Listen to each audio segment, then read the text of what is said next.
All right, people. I believe everybody is doing great, nice, and absolutely fine. So, welcome to Unacademy NEET English. What's up? What's up? What's up? So, how is everything going, guys? We have the biggest marathon today, that is complete magnetism. And let me just tell you, we will be completing two chapters today. The first one is magnetic effects of current, and the second one is magnetism and matter. Okay, that's why it's mentioned over here, complete two chapters. We'll be completing the two chapters. Okay, and when it comes to the weightage of these two chapters, you guys can expect, we say, 4 to 5, even up to 6 questions from these two chapters in your NEET examination. Even if you see in the NEET 2024, which happened for those few 1500 students, so 4 questions were asked from only magnetism and matter. And there are only few topics in that chapter. We will be targeting all of those. And everything will be from scratch, okay? Everything will be from basics. If you haven't studied these chapters before, I'll give you the guarantee that you would be able to understand each and every single thing. That is my guarantee. Yes, 100% sufficient, okay? Now, apart from this, I would recommend you guys to basically solve more questions from your end, okay? And if you have not liked the session yet, I would want you guys to hit the like button, smash the like button, because liking the session is mandatory. Marking the attendance is extremely mandatory. I would want you guys to smash the like button as soon as possible. And let everybody come, let everybody join. We will start this particular session over here. Okay? We will start this particular session over here. Great. Yes. Okay. Cool. Duration of the session will be around, we say, 9 to 10 hours, because I'll have to finish both the chapters, okay? 2 chapters over here, and these are the big chapters, and slides are approximately, we say, 140 to 150, okay? Yes. And afterwards we'll be sharing the notes in the Telegram channel. That's for sure. We'll be sharing the notes in the Telegram channel. Previously also, I have shared all the notes for the previous chapters. So for this also, we'll be sharing the notes in the Telegram channel. Great. Now, guys, I think we should start. Let's get started. Let's start from the scratch, from the basics. Now, guys, listen to me very carefully. When it comes to the chapter magnetism, the first and the foremost thing is that you guys need to understand over here. The first and the foremost thing is that you guys need to understand over here. That is, let's suppose, my dear friends, I say we have a wire over here. I'm taking a wire over here, okay? And in this wire, I'm saying current is flowing. So I call this as a current carrying wire. So I have a wire over here in which current is flowing. So I call this as a current carrying wire. Now, guys, sure, near to the wire, I'm placing a magnetic compass.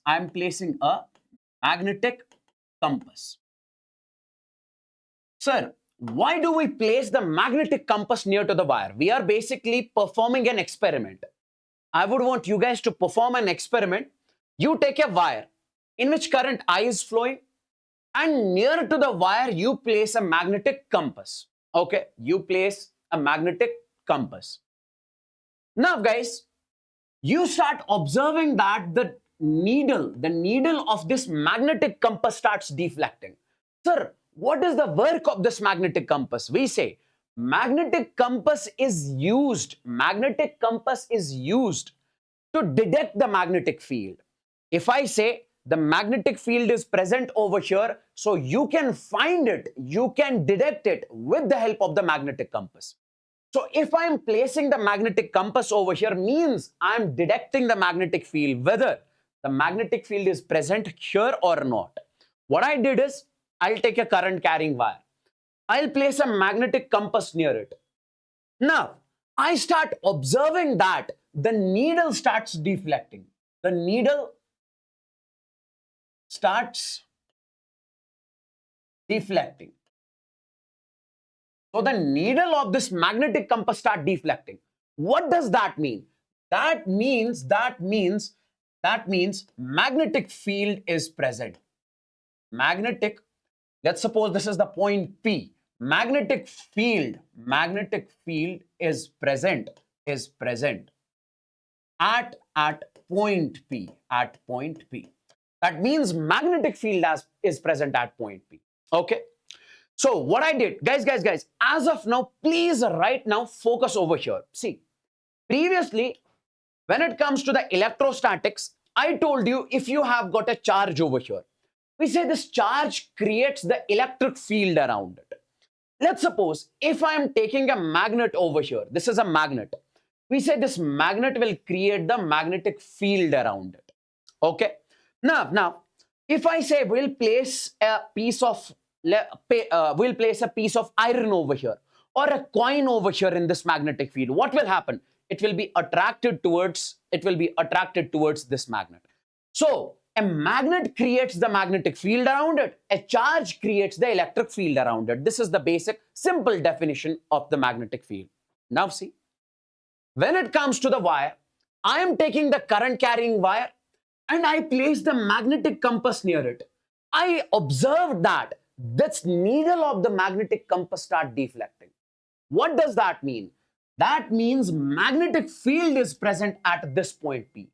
So can I say a current carrying wire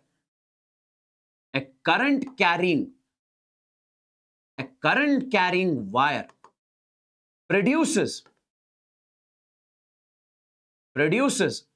the magnetic field.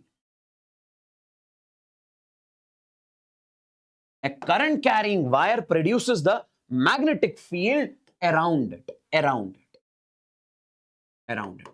So basically, what I wanted to make you understand is that if you have got a wire over here in which current is flowing, and you place a magnetic compass near it, here also,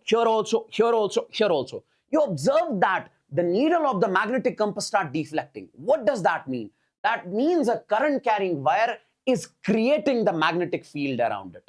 Like a bar magnet creates the magnetic field, similarly, a wire in which current is flowing creates the magnetic field around it. Please tell me in the chats if everything is crystalline clear till over here. I would want you guys to tell me in the chats if everything is crystalline clear till over here.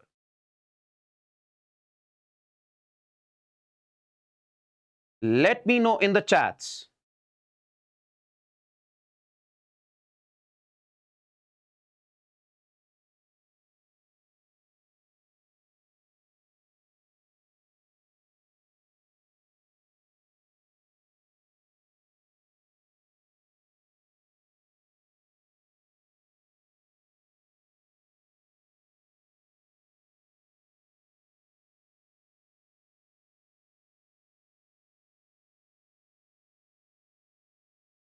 Let me know in the chats. Great.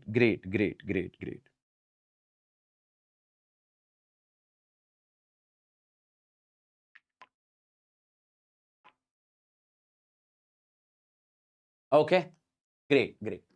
Now guys, now the question is, if you say a current carrying wire creates the magnetic field around it, if I ask you the simple question, how can we find how much is the magnetic field because of that current carrying wire? Guys. I say, let's suppose I'll take that wire over here, okay? And in this wire, let's suppose current I is flowing. I'm saying that, sir, at this point P, magnetic field is being created because of the wire. Now, if I ask you how much is this magnetic field at this point, for that, we use the Biot-Savart's law. So this is the first topic that we need to talk about over here. we say Biot-Savart's law. So Biot-Savart's law will help us to find how much is the magnetic field at the point P. Okay, now guys, so we say this is magnetic effects of current. This is magnetic effects of current. That's why we say magnetic effects of current means a current carrying wire creates the magnetic effects around it. Now guys, so we say when it comes to the Biot-Savart's law, what does it say? It says that magnetic field due to a current carrying element. Okay, listen to me very carefully. We have to find how much is the magnetic field at point P. So what I want you guys to do is, I want you guys to take a small element of this wire,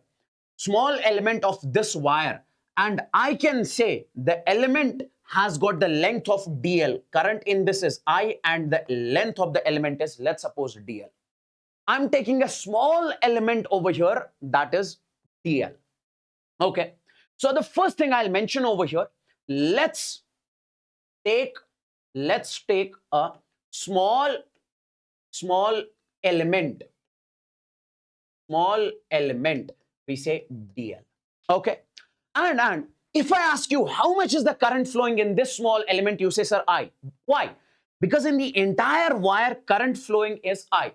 So in this element also, current flowing will be same I. Same I will be the current flowing in this element. Now guys, I would want you to focus over here. If we say and we call it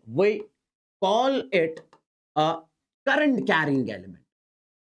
Current carrying element. Why do we call it a current carrying element? Why? Because this is a small element, and in this small element current is flowing. So that's why we are calling it the current carrying element. That's why we are calling it the current carrying element, because current is flowing over here. So we have to find the magnetic field because of this current carrying element at this point. Okay. Now guys, can I say magnetic field, and when it comes to the magnetic field, we represent magnetic field with B. So we say magnetic field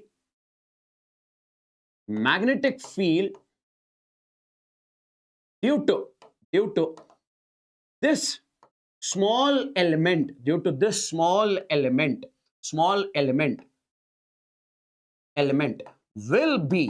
will be small, and that is what we call dB. Guys, sir, we were supposed to find the magnetic field because of the entire wire. No. Biot-Savart's law first tells us to find the magnetic field because of the small current carrying element. Later on, we'll find the magnetic field because of the whole wire, because of the entire wire.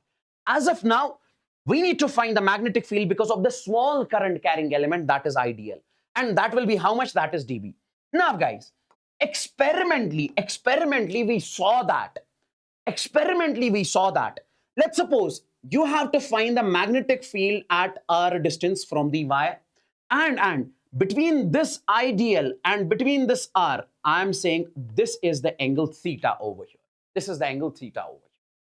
Now guys, we say experimentally we observed that magnetic field, because of this small current carrying element at this point P, it is directly proportional to, we say, this magnetic field dB. We saw that it is directly proportional to, we say, sir, ideal. More bigger, if you have the big current carrying element, we say it will create the big, we say, large magnetic field at this point. Bigger is the element, bigger will be the magnetic field. Smaller is the element, smaller will be the magnetic field. That's why we say directly proportional. One more thing, if you go far from the wire, this is the wire, if you go far from the wire, we say magnetic field will decrease. If you come close to the wire, we say magnetic field will increase. So I can say over here, this magnetic field is inversely proportional to r square. It is inversely proportional to r square. One more thing, we observed that experimentally. This magnetic field, because of this current carrying element, this dB, it came out to be directly proportional to, we say, sine of theta also, sine of this angle theta also. More is the value of theta, more will be the magnetic field. More is the value of theta, more will be the magnetic field. Okay. Now, if I say combine all the three equations, I'll write over here. Combine all the three equations. So can I write? We say this magnetic field dB, it is proportional to. I can say this is IDL and we say sine of theta, ideal sine theta. This magnetic field is proportional to ideal. This magnetic field is proportional to sine theta. And it is inversely proportional to, we say, R square. dB is proportional to IDL sine theta divided by, we say, R square. Now, I would want you guys to replace this proportionality. Replace the proportionality. Proportionality with a constant. With a constant. So if we replace this proportionality with a constant, so I can say that will be mu naught divided by 4 pi. Sir, what is this mu naught by 4 pi? Like in Coulomb's law, you have 1 by 4 pi epsilon naught. That is the constant. Here you have got the constant mu naught by 4 pi. Over there, it was permittivity of free space. Over here, it is permeability of free space. Permeability of free space. Whatever the work permittivity does in the electrostatics, same work this mu naught will perform over here. And then I can write over here this IDL. And then I say sine of theta divided by, we say, R square over here. This is what we call the Biot-Savart's law, or this is what we call the magnetic field because of the small current carrying element. This is what we call the magnetic field because of the small current carrying element. And guys, let me just tell you, this Biot-Savart's law helps us to find the magnetic field because of the current carrying element, not because of the entire wire. So we say this is the magnetic field, that is B, due to a small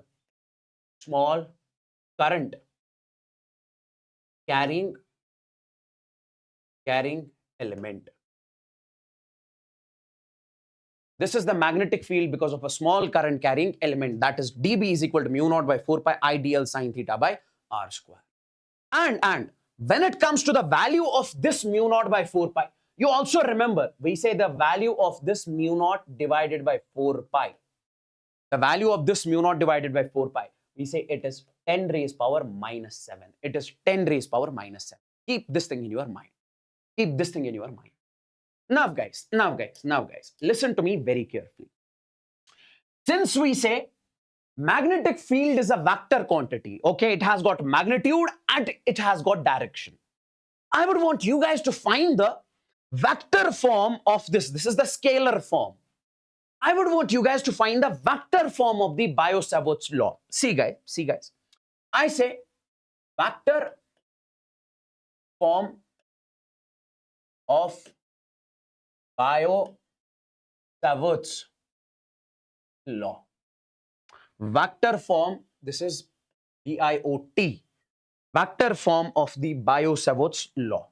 Now guys, understand one thing very carefully. As we recently got this magnetic field because of a small current carrying element, that is mu naught divided by 4 pi, and then we say IDL, and we write over here sine theta divided by R square. Guys, what if I ask you one single thing over here? What if I ask you one single thing over here? What is that? Do you guys know a unit vector? Do you guys know a unit vector? Unit vector. Sir, let's suppose I say I have got a vector over here A. A is any vector. And I want to write its unit vector.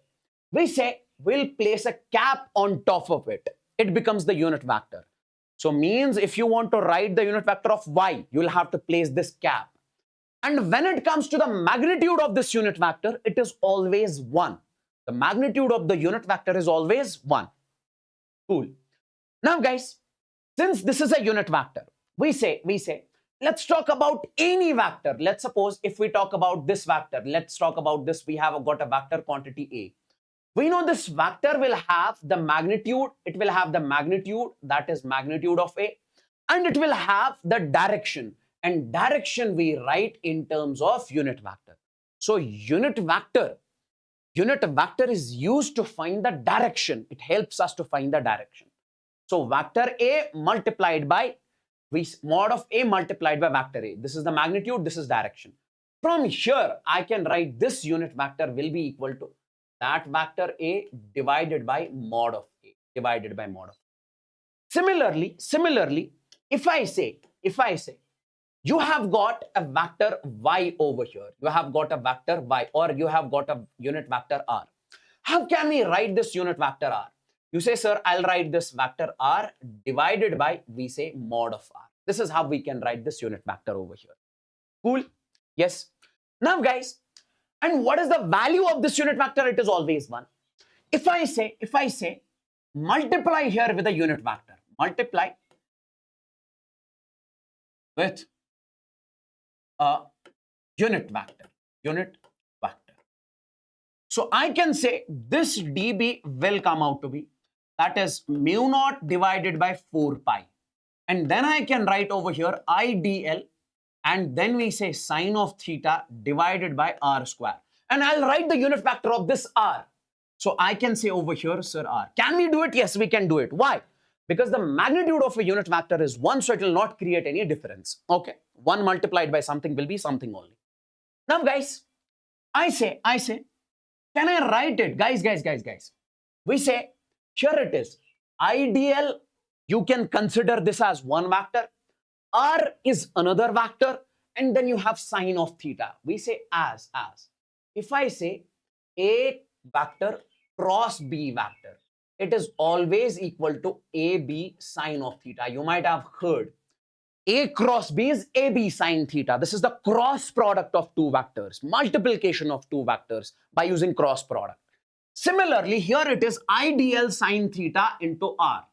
So IDL is one vector, R is another vector. So A vector, B vector. You can consider this as A, you can consider this as B, AB sine theta.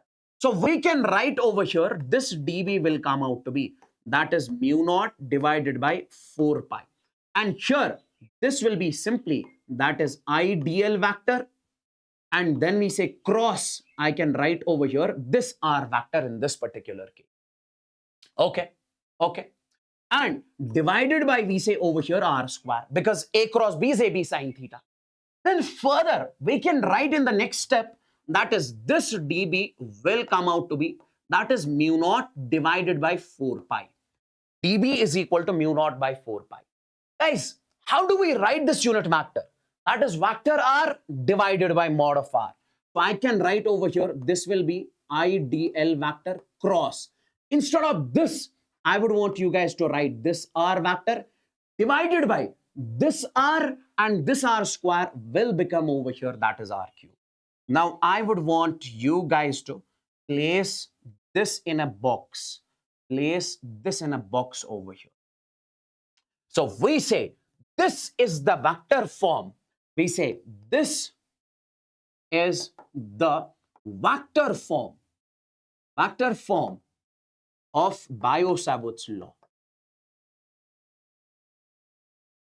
Biot-Savart's law. And this was asked in NEET 2020. This was asked in NEET 2020. What is the vector form of Biot-Savart's law? 4 options were given. So this is so dB is equal to mu naught, and you need to put the vector on top of this. So dB vector is equal to mu naught by 4 pi IDL cross R divided by R cube. So this is what we call the vector form of Biot-Savart's law. I would want you guys to let me know in the chats if everything is crystal and clear. Everyone means everyone. Everyone means everyone.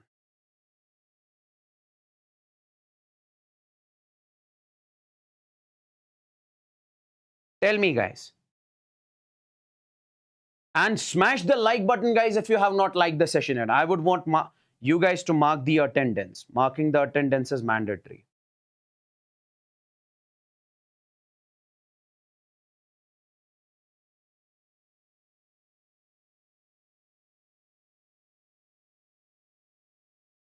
Great. So we say this is what we call the vector form, and this is what we call the scalar form. Scalar form and vector. Now, guys, let's talk about let's talk about the magnetic field due to a finite current carrying wire. Magnetic field due to a finite current carrying wire. See guys, till now, because of the Biot-Savart's law, it helps us to find, guys, understand, it helps us to find the magnetic field because of a small current carrying element. What if I tell you to tell me the magnetic field because of the entire wire over here?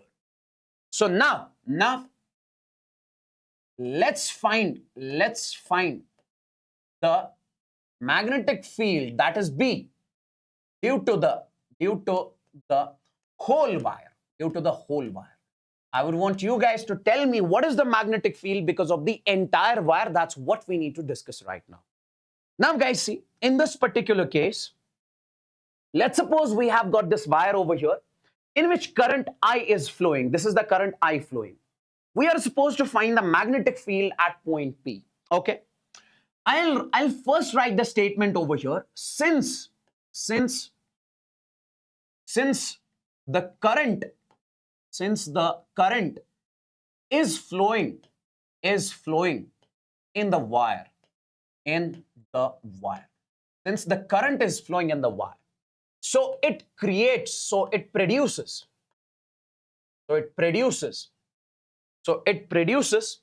the magnetic field.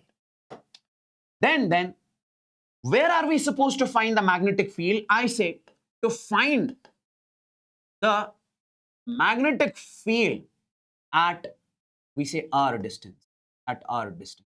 We are supposed to find the magnetic field at what distance? We say at r distance.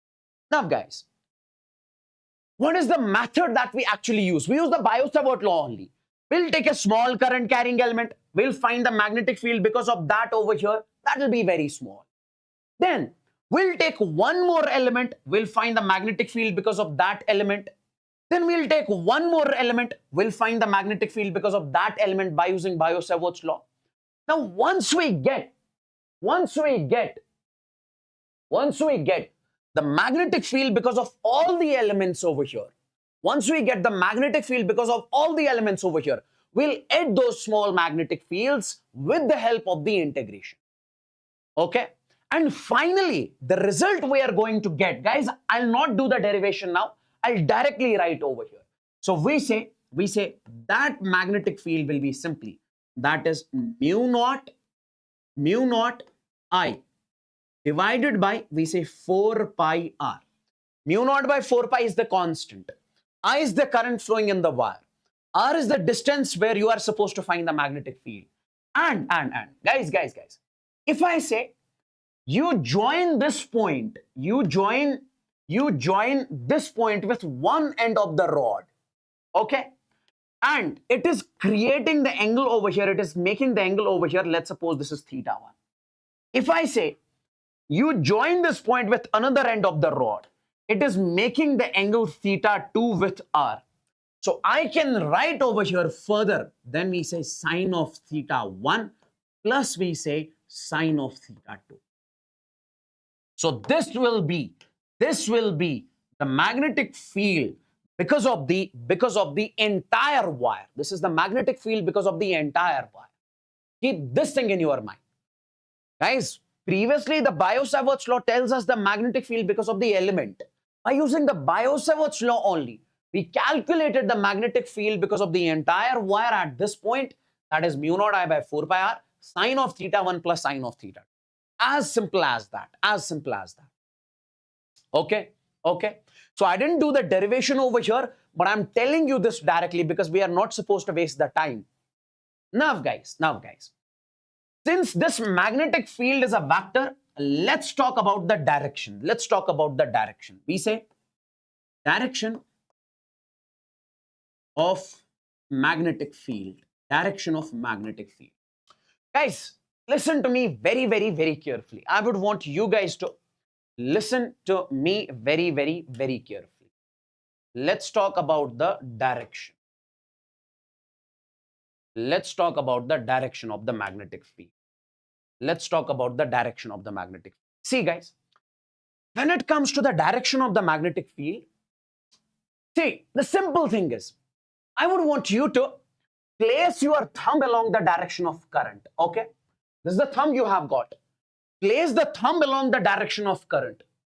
Then curl your fingers at the point where you have to find the magnetic field, like this, like this. So I'm curling over here, it is pointing inwards. So the direction of current is upwards. So I'm saying, what is the magnetic field at point P? Curl your fingers at point P. It is going inwards. So here, magnetic field will be inwards. So I'll write the same statement over here. Place your thumb. Place your thumb along current. Place your thumb along current. Then curl your fingers. Curl your fingers at that point. Then curl your fingers at that point where we have to find the magnetic field. Where we have to find the magnetic field. And then I say, that will give the direction, of magnetic field. What I'm saying in this particular case is, place your thumb along the direction of current, curl your fingers at this point where you have to find the magnetic field. So we say it is pointing inwards, so it will be, magnetic field will be over here in. So what does this cross actually mean? Cross means the direction is inwards. Cross means the direction is inwards. Okay. Now guys, I would want you guys to tell me the answer of this question. Let's suppose I give you a wire over here. This is a wire. Okay.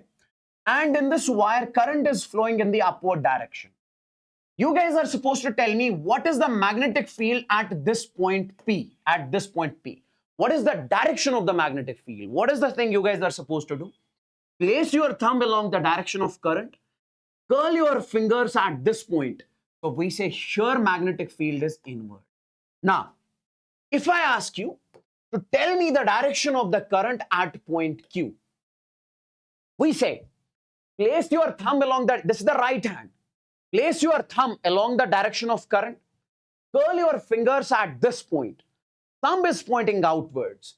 So we say here magnetic field will be outwards. This dot means outwards and this cross means inwards. So I can say magnetic field is outward. And here magnetic field is inward. Okay, let's suppose I give you one more example over here which will make you understand. Let's suppose I have got a wire over here. In this wire, current is flowing, that is I. What is the magnetic field at this point? What is the magnetic field at this point? See guys, place your thumb along the direction of current, curl your fingers. So we say here magnetic field is outward. Now when it comes to from the lower side of this wire, place your thumb along the direction of current. Thumb is curl your fingers, it is pointing inwards. So here magnetic field will be inwards. As simple as that.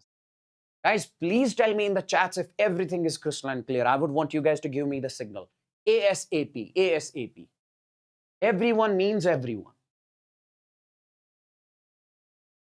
Everyone means everyone. Let me know if everything is crystalline clear.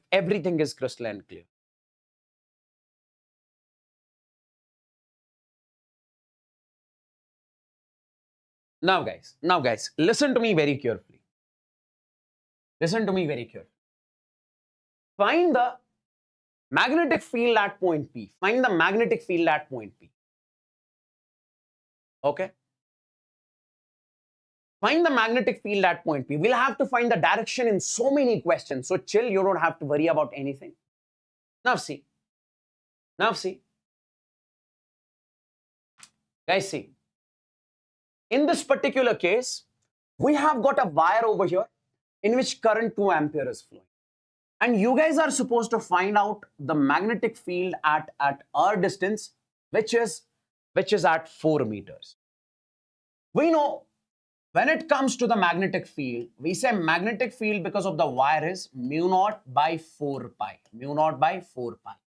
And I say over here, I divided by r. And then I'll write over here sine of theta 1 plus I say sine of theta 2. So this is the general equation that we need to use over here to find the magnetic field. Now, I can say over here B will be, what is the value of mu naught by 4 pi? I told you it is 10 raised power minus 7. How much is the current flowing over here? That is 2 ampere divided by. At what distance you guys are supposed to find the magnetic field? 4 meters.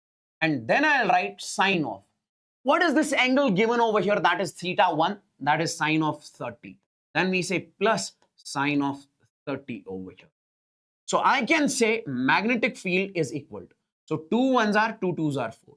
So it will be 1 by 2. So that will be 0.5 multiplied by this 10 raised power minus 7. And sine 30 is 1 by 2 plus 1 by 2. Half plus half is 1. So I can say in this particular case, magnetic field will be 0.5 into 10 raised power minus 7. Okay. And you can write over here Tesla, T. We measure the magnetic field in Tesla. So you can write the Tesla.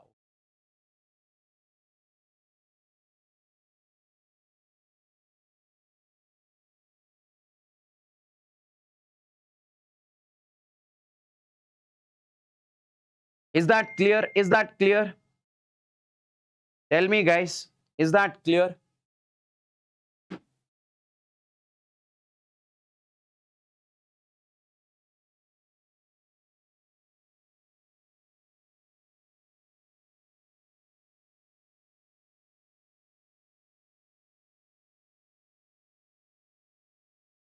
Now, how do we find the magnetic direction? Guys. Place your thumb along the direction of current. Thumb is upward, current is upward, so place your thumb along the direction of current. Curl your fingers at this point. It is curling inwards. So this is giving you the direction inwards, this curling. So means magnetic field is inwards. So I'll write over here cross. Cross means inwards. Great. Now guys, magnetic field because of the infinite wire. See. Since the current is flowing in the wire, it will create the magnetic field. We are supposed to find the magnetic field at this point P, which is at our distance. And it is going till infinity from the upper side. It is going till infinity from the lower side. So that's what we call the infinite wire over here. Now guys, let's suppose when it comes to the infinite wire. Guys. How do we find the magnetic field? The general formula is mu naught I by 4 pi r sine theta 1 plus sine theta 2. In this particular case, I want you guys to define the theta 1 first. Guys, see, if I say when it comes to the theta 1, you join this point with one end of the rod. Sir, is this one end of the rod over here? We say no. Is this end of the rod over here? No. Then where is the end of the rod? We say end of the rod is at infinity. So I cannot join it something like this.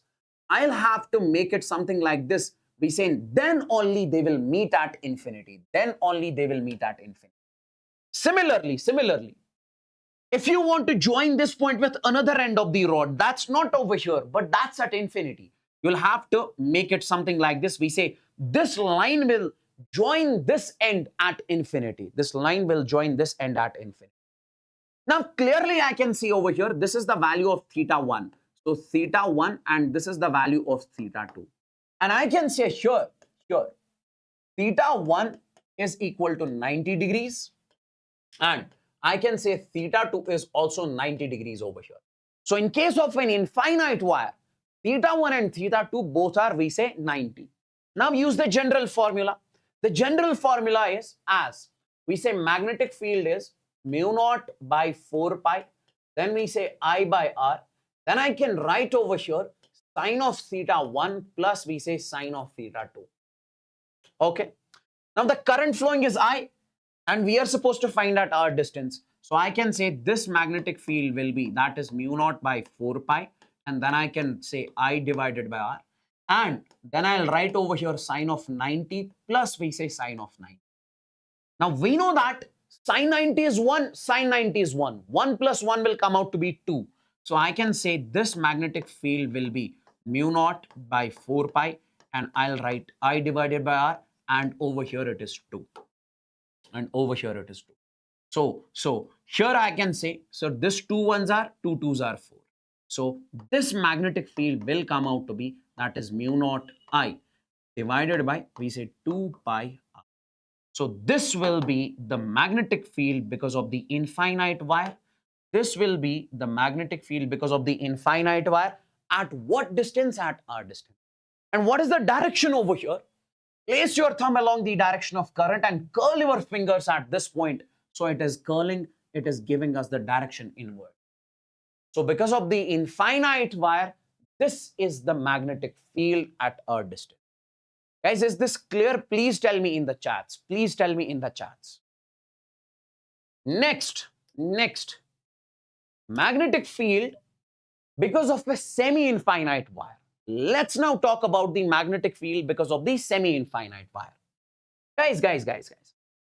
When it comes to the semi-infinite wire, I would want you to focus exactly over here. See. In this particular case, semi-infinite wire means which is going till infinity from one end only. Okay? And another end is finite. That's why we call it the semi-infinite. One end is going till infinity and another end is finite. And in this particular case, if I want you guys to join this, we have to find the magnetic field at this point at R distance. Current flowing in this is I. I would want you guys to join this with one end of the rod. Sir, can I join it something like this? No. Why? Because its end is not over here, but that's at infinity. So I can say you will have to make this line something like this. So we say this line will meet its end at infinity. So here this will be the value of theta 1 in this particular case. So I can say this will be the value of theta 1 in this particular. Now guys, if I say you have to join this with another end of the rod. So how you are going to do that? We say you'll do it something like this. So I can simply say when you join it something like this over here, sir, between this line which you are joining and between this R, they are parallel to each other. Okay? So if this is the line and this is R, if they are parallel to each other, so I can say theta 2 will be 0 degrees. So in this particular case, I can simply say, we say here theta 1 is 90 degrees and we say theta 2 will be 0 degrees. So you'll remember from now onwards, when it comes to the semi-infinite wire, theta 1 we take 90 degrees and theta 2 we take 0 degrees. Now if we want to find the magnetic field, we'll use the general formula. We say as magnetic field is equal to mu naught by 4 pi. Then we say I divided by R. And then I'll write over here sine of theta 1 plus we say sine of theta. And I can say in this particular case, this is mu naught divided by 4 pi. And I can say this is I by R. And sine of theta 1 in this case will be sine of 90. And this will be sine of 0 degrees. Now, how much is sine 0? Sine 0 is 0. What is the value of sine 90? That is 1. So 1 plus 0 will be 1. So magnetic field will come out to be, that is simply mu naught by 4 pi. And then we say I divided by R. Mu naught by 4 pi. Then we say I divided by R. So this will be the magnetic field because of a semi-infinite wire at R distance. Okay. And one more thing I just want to tell you here. What is that? That is, what is the direction? Place your thumb along the direction of current. Curl your fingers at this point. So it is getting inwards. So I can say the direction here is. Is that clear? Is that clear? Please tell me in the chats, everyone. Everyone means everyone. And guys, if you have not liked the session, I would want you guys to hit the like button as soon as possible. As soon as possible.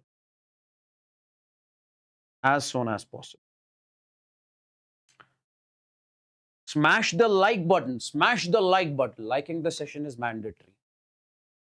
Now, guys, let's move on to the next question that we have over here. Find the magnetic field in this case. Okay. See, guys, let's suppose I give you the value over here, that is theta. This is R. You have got a wire, and in this wire, current I is flowing. This is the current I flowing. And this wire is going till infinity from one end. And another end of the wire is here. And always remember, guys, always remember, this R distance is basically the perpendicular distance. It is perpendicular. Don't say, sir, I can take the R something like this also. No. We say this R distance is the perpendicular distance. Now, current is flowing. It will create the magnetic field at R distance. We say to find the magnetic field at R distance. I would want you to tell me one thing, guys.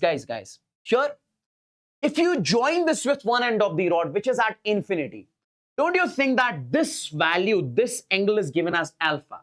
We can say here, theta 1 is given as alpha, and that will be exactly 90 degrees. Why? Because it is going till infinity. So if you join this with one end, it will be 90 degrees. And clearly, if you join this with another end over here, so we say this will be theta over here. So theta 2 in this case will be theta. Sir, can we call this as the semi-infinite wire? Yes. We can call this as a semi-infinite wire. Don't say in case of the semi-infinite wire, the second angle is 0 degrees only. No, it can be something other than 90.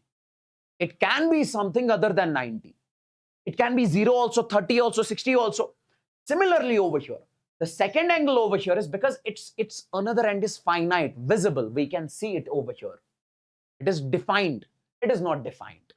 So I can say here magnetic field will come out to be, that is mu naught I divided by, we say 4 pi R. And then I'll write sine of theta 1 plus we say sine of theta. Now guys, in this particular case, I can say this magnetic field is mu naught I divided by, we say 4 pi R. And what is the value of sine of theta 1? That is sine of 90 plus. What is the value of sine of theta 2? So I can say that is sine of theta only. So here magnetic field will come out to be, that is mu naught I divided by 4 pi R. And I can say over here sine 90 is 1 plus, and this will be sine of theta. As simple as that. I hope this is crystal and clear to each and every single student out there. Okay? Is this clear? Is this clear? Is this clear? Let's talk about this question. Find the magnetic field at point P. Sure. And if I just tell you in this particular case, this angle and this angle is not given. Theta 1 and theta 2 is not given over here. Here in this case, alpha and beta are given. Here, in this particular case, I can say here alpha and beta are given. Means angle between this and this. So this angle and this angle, but this angle is not given over here. How we are supposed to solve this particular question? Let me just tell you, my dear. See. Let's suppose this angle over here we call as theta 1.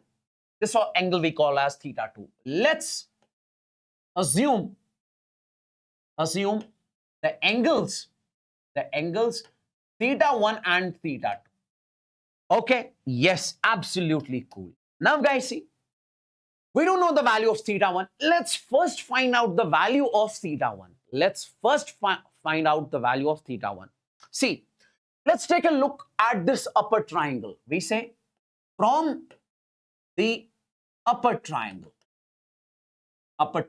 this one. Could you please tell me what is the sum of all the angles of the triangle? You say, sir, that is 180 degrees. So in this case, I say sum of all the angles is 180 degrees. So that will be this angle plus this angle plus this is 90 over here. So I can say 180 means this angle alpha. So first I'll write 90 plus I'll write over here alpha, then plus I'll write over here theta 1. Sum of all the angles of a triangle will be equal to 180. Now, if you take it over here, so it will become 180 minus 90 and alpha will be over here, minus alpha will be equal to theta 1. 180 minus 90, so that will be 90 minus alpha will be equal to theta. So you got the value of this theta 1, that is 90 minus alpha. Similarly, from the lower triangle. Similarly, from the lower triangle, we say theta 2 will come out to be 90 minus this beta. Using the same approach, 90 minus this beta. Now you got the value of theta 1 and theta 2. Now it's easy for you to find out the magnetic field. So I can say magnetic field will be mu naught I divided by 4 pi r. And then I'll write over here sine of theta 1 plus I say sine of theta. And in this case, I can write magnetic field is simply that is mu naught I divided by we say 4 pi r. And sine of theta 1 is 90 minus alpha. So I can write over here, this is sine of 90 minus alpha, then plus sine of 90 minus b. I hope this is visible, 90 minus b. Okay. And further, you can write in this particular case, this magnetic field will come out to be mu naught I divided by 4 pi r. And then you can say over here, sine 90 minus alpha is cos alpha. So I can say this is cos of alpha plus sine 90 minus beta will be cos of beta. So you can make it something like this. So if, my dear friends, from now onwards, this angle and this angle are given, you can directly use cos of alpha plus cos of beta. Or you can write this only, this also. But in that case, you'll have to do 90 minus alpha or 90 minus beta. Please tell me in the chats if everything is crystalline. Please tell me in the chats if everything is crystalline.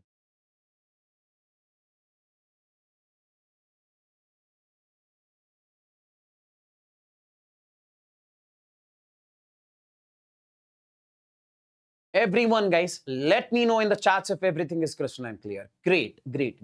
Now, we have got a question over here. This alpha angle in this particular case is given as 30 degrees and beta in this case is given as 60 degrees. So whenever alpha and beta are given, in that case, what you guys are supposed to do is magnetic field will be mu naught I divided by 4 pi r. Then you will write over here, we say cos of alpha plus we say cos of beta. As simple as that.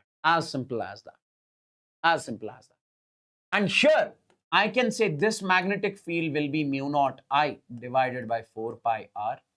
And then cos of alpha is 30. So cos of 30 plus we say cos of 60 because beta is given as 60. Can I say in this particular case, cos 30 is root 3 by 2. Cos 60 is 1 by 2. So you can put up the values also. So mu naught I divided by 4 pi r. And I can say in this particular case, this will be root 3 by 2 plus I can say 1 by 2. So this will be the value of magnetic field in this particular case. And if you find the direction over here, direction of magnetic field will be inwards. Place your thumb along the direction of current and curl your fingers at this point. That will give you the direction inwards. So I can say it is cross over here. Okay. You can find it in terms of sine also. That will be 90 minus 30. That will be 60. So sine of 60 plus sine of 30. Sine 60 plus sine 30.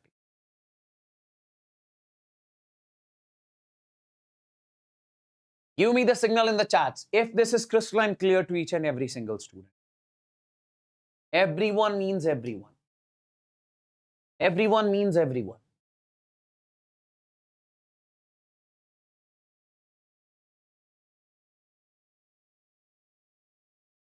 Great.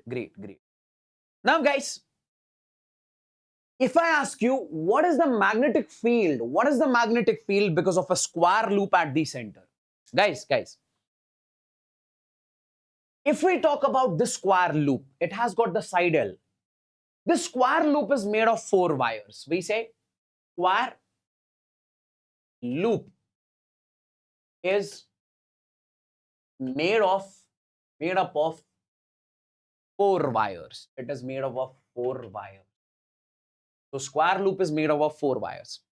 If we find the magnetic field because of a 1 wire, don't you think that we'll multiply it with 4, we'll get the net magnetic field? Please don't say 0. No. 0 will not be the answer. We say, sure.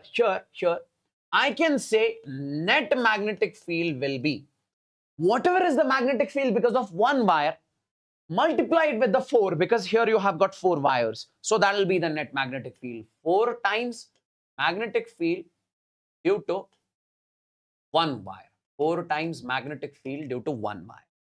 Now guys, I would want you to focus exactly over here. See, if you have to find the magnetic field because of this wire at this point, so the first and the foremost thing is, you have to define the perpendicular distance. Sir, that will be this perpendicular distance as R. And if the side is L, don't you think that this R from here to center, this will be L divided by 2? Exactly, it will be L by 2. Now, I would want you to join this with one end of the rod. I would want you to join this with another end of the rod. Okay. So I can say this will be the value of θ1, this will be the value of θ2. Guys, I'm finding the magnetic field because of 1 wire, and then I'll multiply it with 4, we'll get the net magnetic field. Okay. So I can say in this particular case, this R will be L divided by 2. R will be L by 2. Now guys, so this angle over here is θ1, this angle over here is θ2. Could you please tell me, guys, see, I can say over here as let's find the magnetic field due to 1 wire. Let's find the magnetic field due to 1 wire. So sure, I can say in this particular case, θ1 is equal. Guys, in case of the square, this total angle is 90 degrees. So this angle would be, this θ1 would be 45 degrees. So I say this is 45 degrees and θ2 will be also 45 degrees because total is 90. 45 plus 45 is 90. And in this case, what I can say is because of this wire at this point, magnetic field will be, that is mu naught I divided by 4 pi r. And then I'll write over here sine of θ1 plus I can say sine of θ. Because this is the general formula by which we can find the magnetic field because of a wire. And I can say in this particular case, this magnetic field will come out to be, that is mu naught I divided by 4 pi r. And then I can say, what is the value of θ1 in this case? That is 45. So I can write over here sine of 45. Then we say plus sine of 45 in this case. So sine 45 plus sine 45. And instead of this r, I would want you guys to write. Instead of this r, I would want you guys to write. What? Guys, what is the value of r? That is L by 2. So mention it L by 2 over here. L by 2 over here. So I can say this is 4 pi L divided by 2. 2 ones are 2 twos are. Now guys, tell me what I can say in this particular case, this magnetic field will be, that is mu naught I divided by, this is 2 pi L. And sine 45 I can write over here, that will be 1 by root 2 plus sine 45 is 1 by root 2. So 1 by root 2 plus 1 by root 2. Don't you think that it will become 2 by root 2? Yes, it is 2 times. So I can say magnetic field will come out to be mu naught I divided by 2 pi L. And over here, this will be 2 divided by root 2. Okay. Now guys, this 2 and 2 you can cancel out over here. So this magnetic field will come out to be, that is mu naught I divided by over here root 2 pi into L, root 2 pi into L. And this is the magnetic field because of one wire. We are supposed to find the magnetic field because of the 4 wires. So magnetic field net will be simply, that is 4 times magnetic field because of one wire. Because of one wire, how much we got? Mu naught I by under root of 2 pi L. So this will be simply mu naught I divided by root 2 pi into L. This is what we got. Yes. Now, I would want you guys to rationalize it. Multiply with root 2 and divide with root. Okay, again, you can cancel it. It is one and the same. Now, guys, always remember I have told you previously, root 2 into root 2 becomes 2 because a root 2 multiplied by root 2 will be root 2 whole square. This square and root will cancel, so it will be 2. Now, can I say this root 2 and root 2 is 2? 2 ones are 2 twos are 4. So I can say this will come out to be net magnetic field is 2 root 2, that is mu naught I divided by, we say, pi into L. So I would want you guys to keep this in a box. This will be the magnetic field because of the square loop exactly at the center. Now the question is, sir, what is the direction of the net magnetic field? See guys. Let's first find the magnetic field direction because of this. Place your thumb along the direction of current, curl your fingers at this point, it is inward. Now, because of this wire, this is the direction of current. Guys, see, this is the direction of current.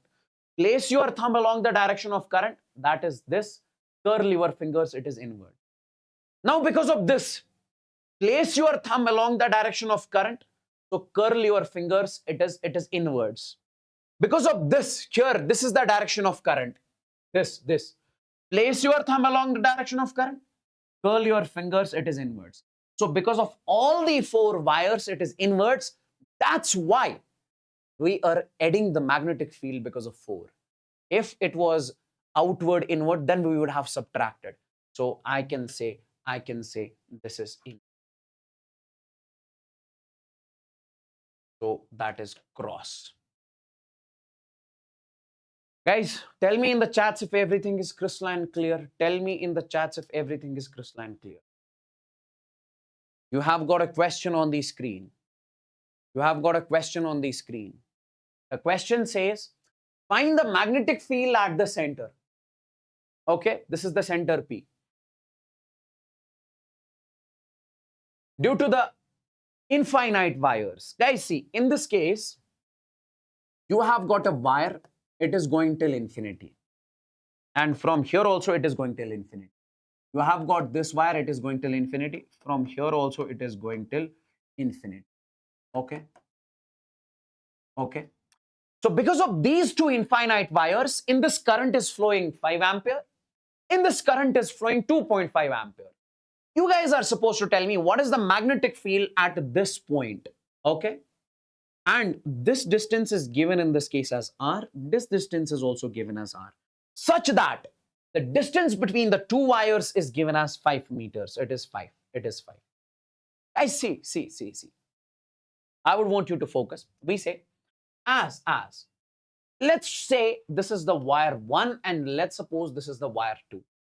When it comes to the net magnetic field, we say net magnetic field at point P will be because of the wire 1, it will be because of the wire 2. See, let's find the direction. Guys, see, place your thumb along the direction of current, curl your fingers at this point, it will be inwards. Now, guys, because of this, place your thumb along the direction of current, curl your fingers, it's outwards. Magnetic field of wire 1 is inwards. Magnetic field of wire 2 is outwards. So when the 2 vectors are in the opposite direction, we subtract. When the 2 vectors are in the same direction, we add. Here we need to subtract. So I can say magnetic field due to 1 minus magnetic field due to 2. And this magnetic field is inwards and this magnetic field is outwards, cross and dot. And why did I do B1 minus B2? The reason for that is we say B1 is greater than B2. Why? Because more current is flowing in this one, so it will create more magnetic field. less current is flowing in this one, it will create less magnetic field, and that's the reason I did B1 minus B2. Bigger minus smaller. We always do bigger minus smaller, not the smaller minus big. Now tell me guys, let's write the magnetic field because of this wire at a distance. So I can say net magnetic field will come out to be magnetic field due to 1, that is mu naught I divided by, we say 2 pi r. And here current in this case is 5 ampere, so I call it I1 minus mu naught I2 divided by, we say 2 pi r. Why? Because in this case we say current is flowing as 2.5 ampere, so that's why. That's why. I am simply saying in this case, magnetic field because of this wire at this point will be inwards. Why? Place your thumb along the direction of current, curl your fingers, it is in. Magnetic field because of this wire will be outwards. And magnetic field because of this wire will be more. Why? Because 5 ampere current is flowing. Here only 2 ampere current is flowing. More is the current, more is the magnetic field. Less is the current, less will be the magnetic. Guys, net magnetic field means how much is the magnetic field because of both. If I say this is a block over here, 10 Newton force is acting in this direction, 5 Newton force is acting in this direction. How much is the net force? 10 minus 5, that is 5 Newton. If I say this is a block over here, 10 Newton force, 10 Newton, this 10 Newton force, 5 Newton force in the same direction. How much is the net force? 15 Newton. Why? Because you are adding over here. If the two vectors are in the same direction, you add. If the two vectors are in the opposite direction, you subtract. So I can say, in this case, mu naught, what will you take common over here? Mu naught divided by 2 pi r. Because this r is same in both. So you can say I1 minus, you say I. Now guys, you will write mu naught divided by 2 pi. What is the value of r? Guys, from here to here it is 5 meters. Don't you think half of this will come out to be r is, that is 2.5 meters? So you can write over here, this is 2.5. And I1 minus I2, I1 is 5 ampere minus I2 is 2.5 ampere. 5 minus 2.5 is 2.5 and 2.5.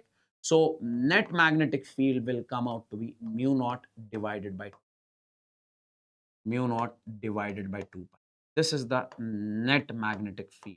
This is the net magnetic. Okay. Even you can multiply with 2 and you can divide with 2. It will become, we say 2 times of mu naught divided by 4 pi over. If you multiply and divide, once again you can cancel. Now guys, mu naught by 4 pi is how much? 10 raised power minus 7. So you can say net magnetic field will come out to be 2 into 10 raised power minus 2 into 10 raised power. Is this clear? And what is the direction of net magnetic field? We say direction of net magnetic field is always the direction of bigger magnetic field, bigger vector. That is B1 is bigger, so inward. So it will be in. I hope this is crystalline clear. I hope this is crystalline clear. Next, we have got this question over here. We have got this question over.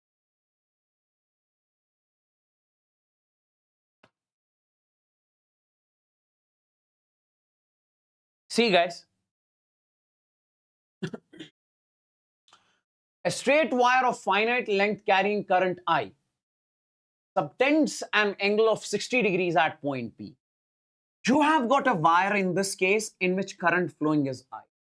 Hey guys, give me the signal in the chats if everything is crystalline clear till over here. I would want you guys to tell me in the chats if everything is crystalline clear till over here.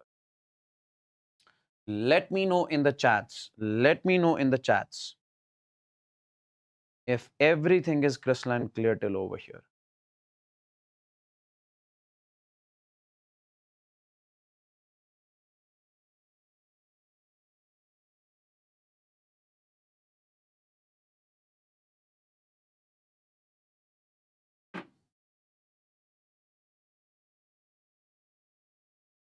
Great. We say A straight wire, you have got a straight wire over here.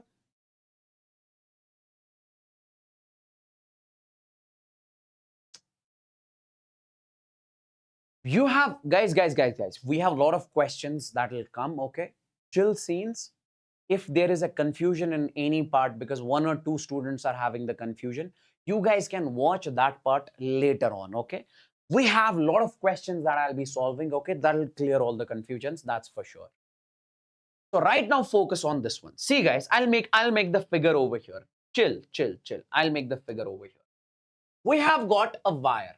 This is the wire. And it says that in this wire, current is flowing. And this wire is creating an angle at point P. This wire is creating an angle at point P. Here, wire is creating the angle exactly over here, and that is 60 degrees. That is 60 degrees, point P. This distance is X and this distance is X. And we say current I is flowing in the wire. Okay. Now, guys, we are supposed to find the magnetic field over here. This is not a triangular shaped structure. No, it's only one wire. From one end till over here, it is X. From here, it is X. We have to find the magnetic field because of this at this point. Guys, see, what is the first thing we do? We draw the perpendicular distance. Let's suppose this is the perpendicular distance. Okay. And this will be R. Because of this wire, you have to find the magnetic field at point P, which is at what distance? Which is at R distance. Yeah, I hope, is this visible that I'm making over here? Forget about the question. Forget about the question. Is this visible that I'm making over here? I can see it is perfectly visible. There is no problem in that. Tell me, guys, is this visible properly?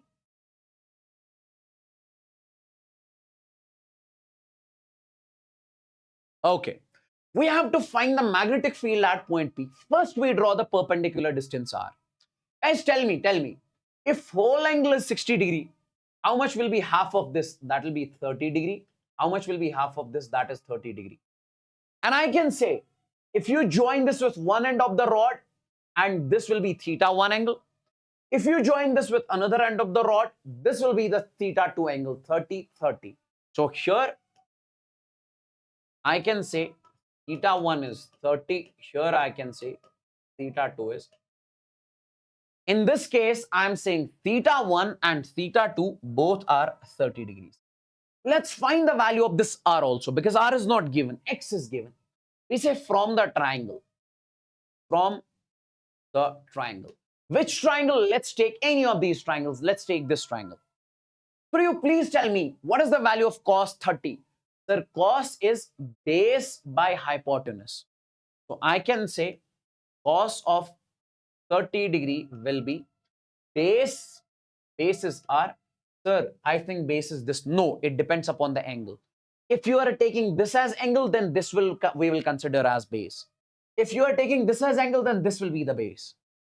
Here, base will be in this case R, and we say hypotenuse in this case will be X. Now multiply it over here. Cos 30 is how much? Root 3 by 2. So this will be root 3 by 2 is equal to R divided by X. So R will come out to be root 3 by 2 into X. This is the value of R. Now guys, if you got the value of R, we say now, what is the formula for the magnetic field because of the wire? We say magnetic field is mu naught I divided by, we say 4 pi R. And then I'll write sine of theta 1, that is sine 30, plus we say sine of 30. Because theta 1 is 30, theta 2 is 30. And I can say in this particular case, this magnetic field will come out to be mu naught. Current is flowing I divided by, we say 2 pi. Instead of R, I can write over here root 3x divided by 2. And sine 30 is 1 by 2 plus we say 1 by 2. 1 by 2 plus 1 by 2 is 1. So 2 1s are, 2 2s are, 2 and 2 will get cancelled out over here. So I can say in this particular case, this is 4 pi R, this is 4 pi R, this is 4 pi R. This is 4 pi. So this is 4 pi. So 2 1s are, 2 2s are 4. So I can say magnetic field will come out to be, that is mu naught I divided by, you see 2 pi root 3. 1 by 2 plus 1 by 2 is 1. So it will come out to be 2 pi root 3,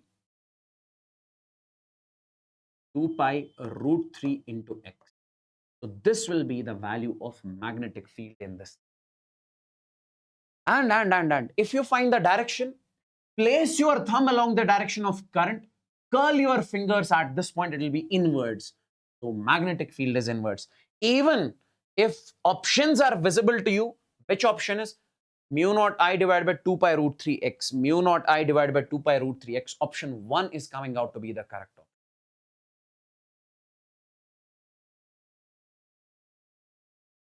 Is this clear? Is this clear? Tell me guys in the chats, is this clear? Please tell me in the chats if everything is crystalline clear till over here. Tell me guys.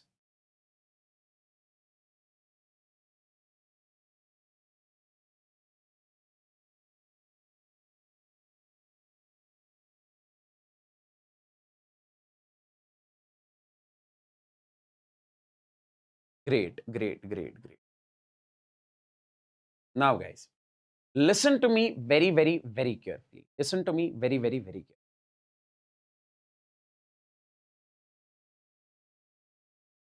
See, now we need to find the magnetic field. Now we need to find the magnetic field because of this wire at this point P. And this wire is still from A to B only.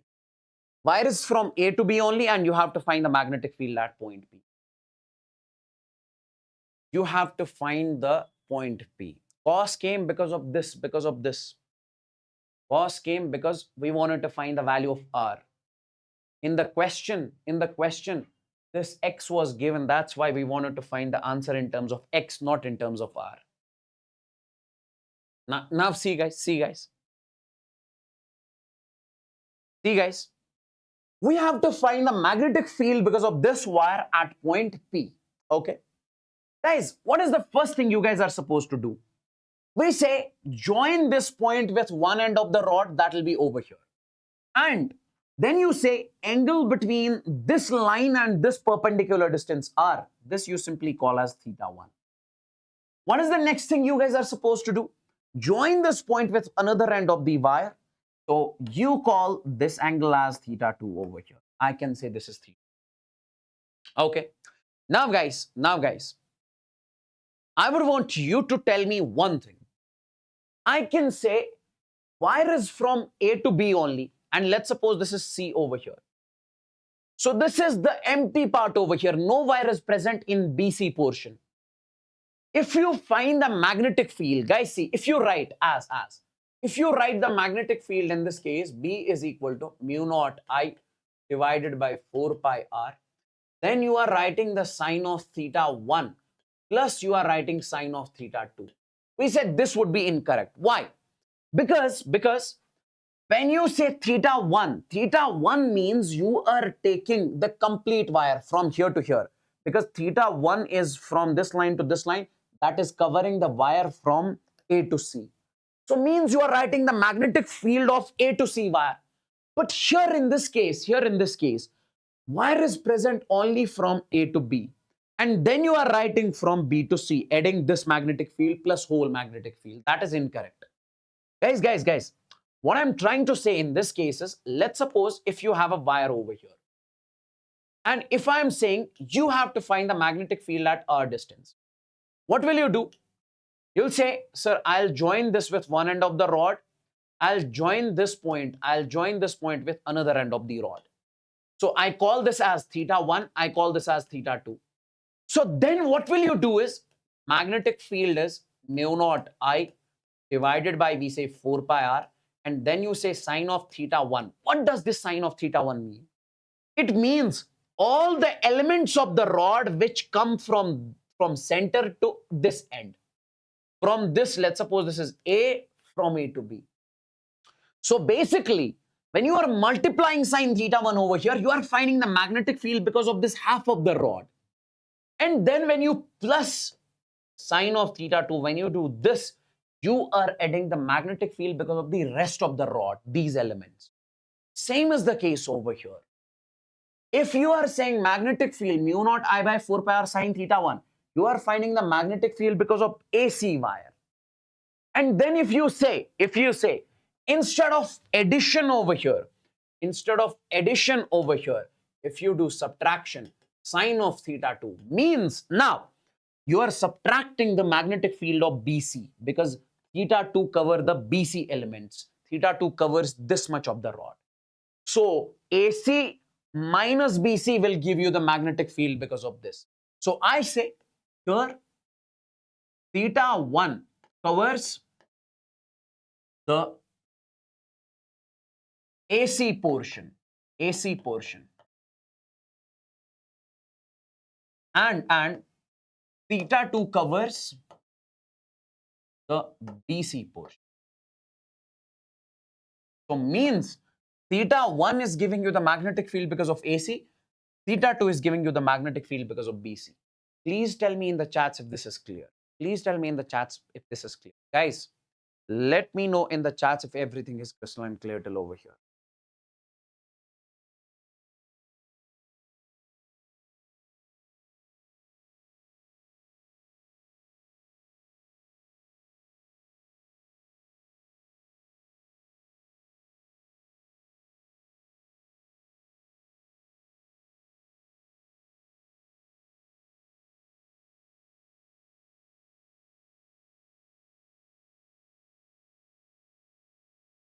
Now guys, let's take a look at this question. Find the magnetic field at point B. Find the magnetic field at point B. See, you have got wire 1 over here, which is till infinity. You have got wire 2 over here, which is till infinity. Okay, it is till infinity. And you guys are supposed to find the magnetic field at this point B over here. You guys are supposed to find the magnetic field at this point B over here. B over here. At this point B. Okay.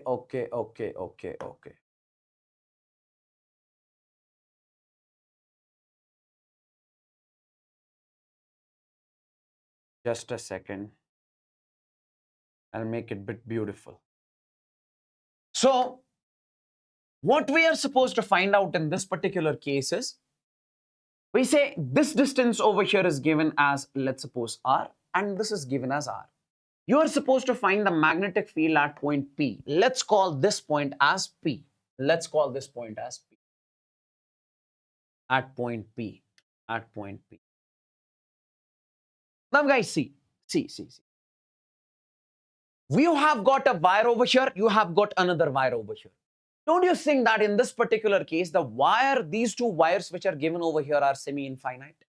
So if you have to find the magnetic field because of these two semi-infinite wires, we say, sure, let's find here in this case, let's suppose this is the direction of the current. This is the direction of the current over here. This is the current flowing and it goes something like this. Guys, magnetic field because of this wire, place your thumb along the direction of current, curl your fingers. Magnetic field because of this, place your thumb along the direction of current, curl your fingers, it's inward. So magnetic field because of both is inwards. So I can say when it comes to the net magnetic field over here, I can say net magnetic field is 2 times magnetic field due to 1 wire. You find magnetic field because of any of the wires over here, you will get the net magnetic field. Guys, see, let's find the magnetic field because of this wire, with this wire. What you are supposed to do in this particular case is, you join this point with one end of the rod. That's over here. No, where is that? That is at infinity. So I'll make it something like this. You'll find the magnetic field because of this. And so we say this is the theta 1. Okay. Now you join this point with another end of the rod that is over here. And clearly this will be over here, theta 2. Guys, could you please tell me what is the value of theta 2 in this particular case? That will be 45 degrees. Why? Because total angle is 90 and this angle would be also 45 degrees. This angle is 40 and theta 1 will be 90. Guys, see. What I'm trying to say is that you find the magnetic field because of this wire at r distance. Join this point with one end, that is going till infinity. Join this point with another end. So this will be theta 2, this will be theta 1. So I can say here magnetic field due to one wire. And we say if you consider this one wire as over here, I can say in this particular case, you can clearly say theta 1 will be equal to 90 degrees and theta 2 will be equal to 40. So theta 1 is 90 degrees and theta 2 is 45. Now let's find the magnetic field. So magnetic field will be simply that is mu naught I divided by 4 pi r, and then I can write sine of theta 1.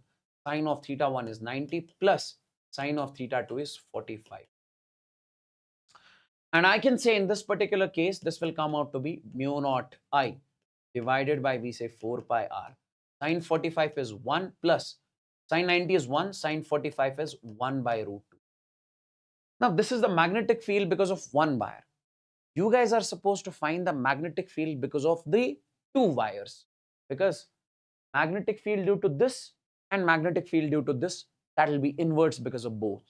So I can say net magnetic field in this case will be, that is 2 times over here, that is mu naught I divided by 4 pi r, and further you can write over here 1 plus 1 by root.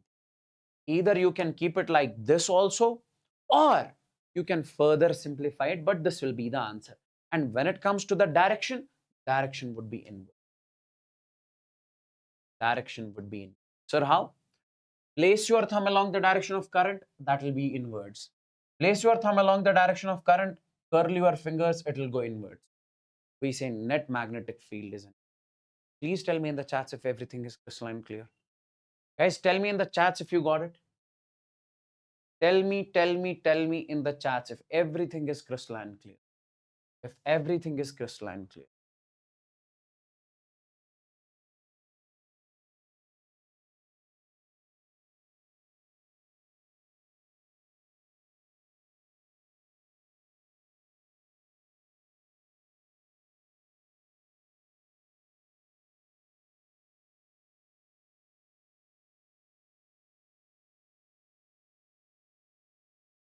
Great. When I say you guys give me the signal in the chats, it means that you guys are supposed to give the signal in the chats. Because with that, teacher is able to understand that yes, students are understanding. If there is a student who never put up something in the chat, but at that point of time, it is his responsibility that he has to send the thumbs up or the fire emoji, whatever it may be.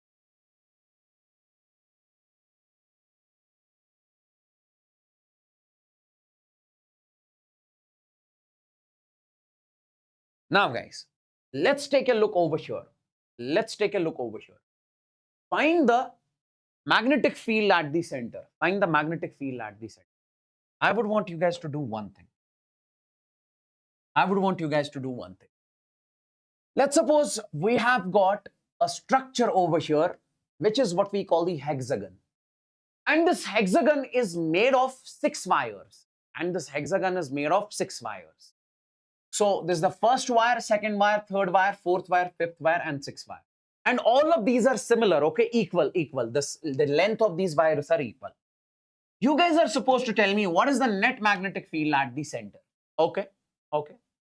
Don't you think, guys, if this side is L, this will be L. Even in case of the regular hexagon, we say the center from this to the corner, this side is also L. From here to here, this is also L. Okay. Now, if I say this is the direction of the current, here this is the direction of the current, here this is the direction of the current, here this is the direction of the current, here this is the direction of the current, this is the direction. Let's find out the magnetic field because of this wire at the center. Let's first talk about the direction. Wait, guys. We say, place your thumb along the direction of current, curl your fingers at this point, it is curling outwards. So magnetic field because of this is outwards. Let's find because of this. So place your thumb along the direction of current, curl your fingers at this point, it is outward. Let's find magnetic field because of this direction. So curl, it will be outwards. Okay. Now guys, in this particular case, I can say magnetic field will be outwards. This is the direction of the current, magnetic field will be. So because of all the wires, magnetic field at the center is outward.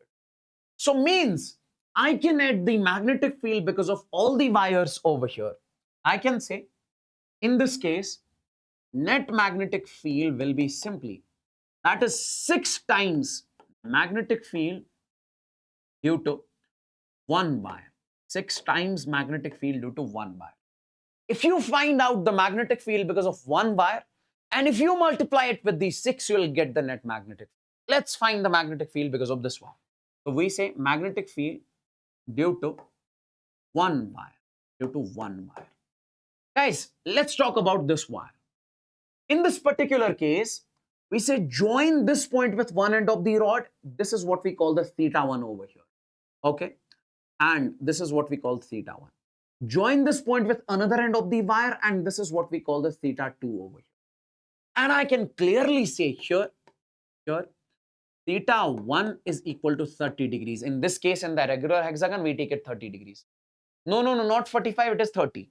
And we say theta 2 will be also, that is 30 degrees. That is 30 degrees. Yes. Let's find this R also. Guys. We say from this triangle, we say, already we did this question. So we say from the triangle, could you please tell me what is the value of cos 30? So I can say cos of this theta 1 or cos of 30. That is base by hypotenuse. That will be equal to R divided by L. Now take it over there. So cos 30 is root 3 by 2. This is root 3 by 2 is equal to R by L. So can I write this R will come out to be in this case, that will be simply, that is a root 3 by 2 into L. So we got the value of R over here. Now I would want you to put up this in the main equation. What is that as? What is the formula? That's what we need to use. So we say that is D is equal to mu naught I divided by 4 pi R. And then I can say over here sine of theta 1 plus I can say over here sine. And here I can write B is equal to mu naught I divided by 4 pi. What is the value? What is the value of R in this case? Guys, what is the value of R in this case? We got as, that is a root 3 L divided by 2. And sine theta 1 is 30, theta 2 is 30. So that will be 1 by 2. Sine 30 is 1 by 2 plus I'll write 1 by 2. Sine 30 plus sine 30. Now, 2 1s are, 2 2s are 4. So magnetic field will come out to be, that is mu naught I divided by, we say 2 pi root 3 into. So this is the magnetic field because of 1 wire. You want to find magnetic field because of these 6 wires. So I can say net magnetic field in this case will be 6 times magnetic field due to 1 wire. That is mu naught I divided by, we say 2 pi root 3 into L. So now 2 1s are, 2 3s are 6. So this will come out to be 3 times mu naught I divided by, we say root 3 pi into. Okay. So you can basically keep it like this also, or you can rationalize it also. So I can say in this particular case, because in case of the regular hexagon, we take this total angle as 60 degrees. So this will be 30, this will be 30. Similarly here also, this will be 60. Okay, it becomes an equilateral triangle.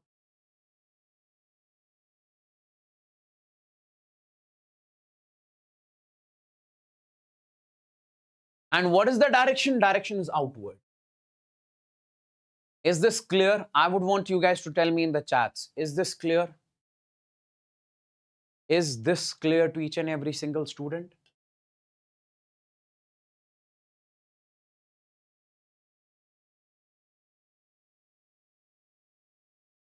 Great. Now, guys, let's suppose let's suppose you have got a question something like this. You have a wire over here. In this wire, current I is flowing. And you are supposed to find the magnetic field at point P such that this point P lies on the same line of the wire. Point P lies on the same line of the wire. It is along the wire. We say here, point P lies on the axis of the wire, on the axis of the wire, or along the wire, axis of the wire. So in this case, point P lies on the axis of the wire or along the wire. And in this particular case, we say magnetic field at point P will be 0. Why? Because see. You say, guys, you say magnetic field is mu naught I divided by 4 pi r. Then you say sine of theta 1 plus sine of theta 2. How do you define theta 1 and theta 2 in this case? You say, sir, you join this point with one end of the rod and theta 1 will be 0 degrees over here. Why? Because between this r distance and this wire, this line, it is 0. Now join this point with another end of the rod. So between this r and this wire, again theta is 0. So sine 0, 0, this whole magnetic field will come out to be 0. Or we simply say we cannot define the perpendicular distance over here. Okay? So magnetic field, whenever from now onwards, you see a point which is along the wire, you say magnetic field because of that will be 0. Even if you see it something like this, this is the wire in which current is flowing. I say, what is the magnetic field at this r distance over here? You simply say, here also magnetic field is 0 because of this wire. Why? Because the line is along this wire, because the line is along this wire, because the point is along this wire. Guys, is this clear? Please tell me in the chats. Please tell me in the chats. Ajan Nagar, you are confused in every question. I don't know why. I would suggest you to watch it later on once again at 2x. So if the point lies on the axis of the wire, in that case, we consider the magnetic field 0 at that point. As simple.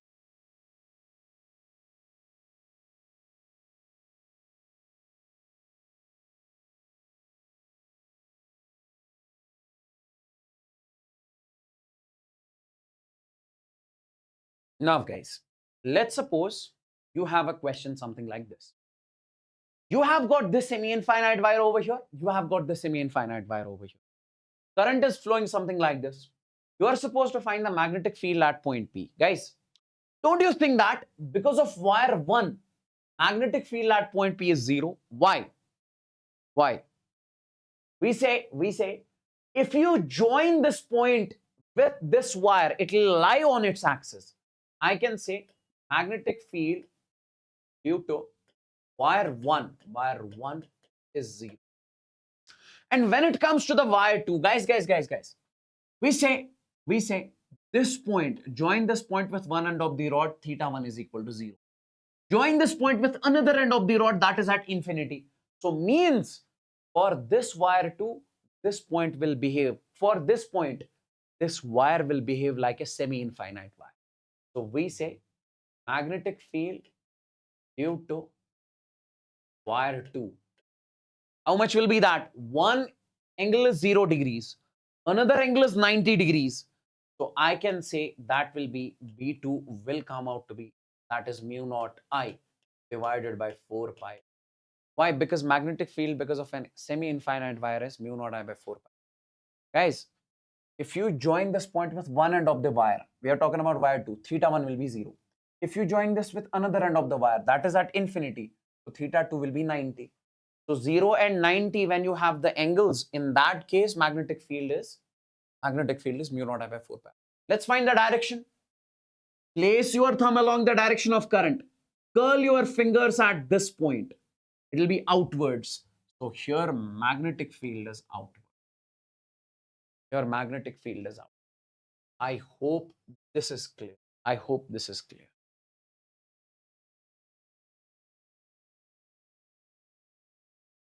Okay.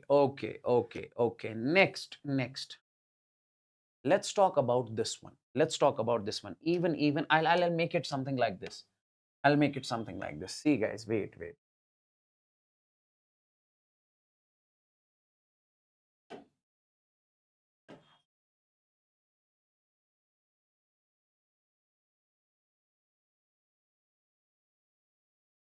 See,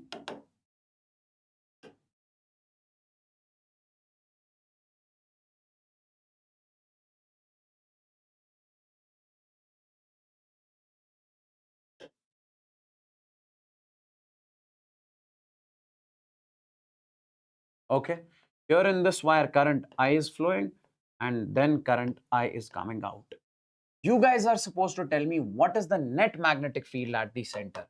What is the net magnetic field at the center in this particular case? What is the net magnetic field at the center in this? Let's suppose this side is L. This side is given as L.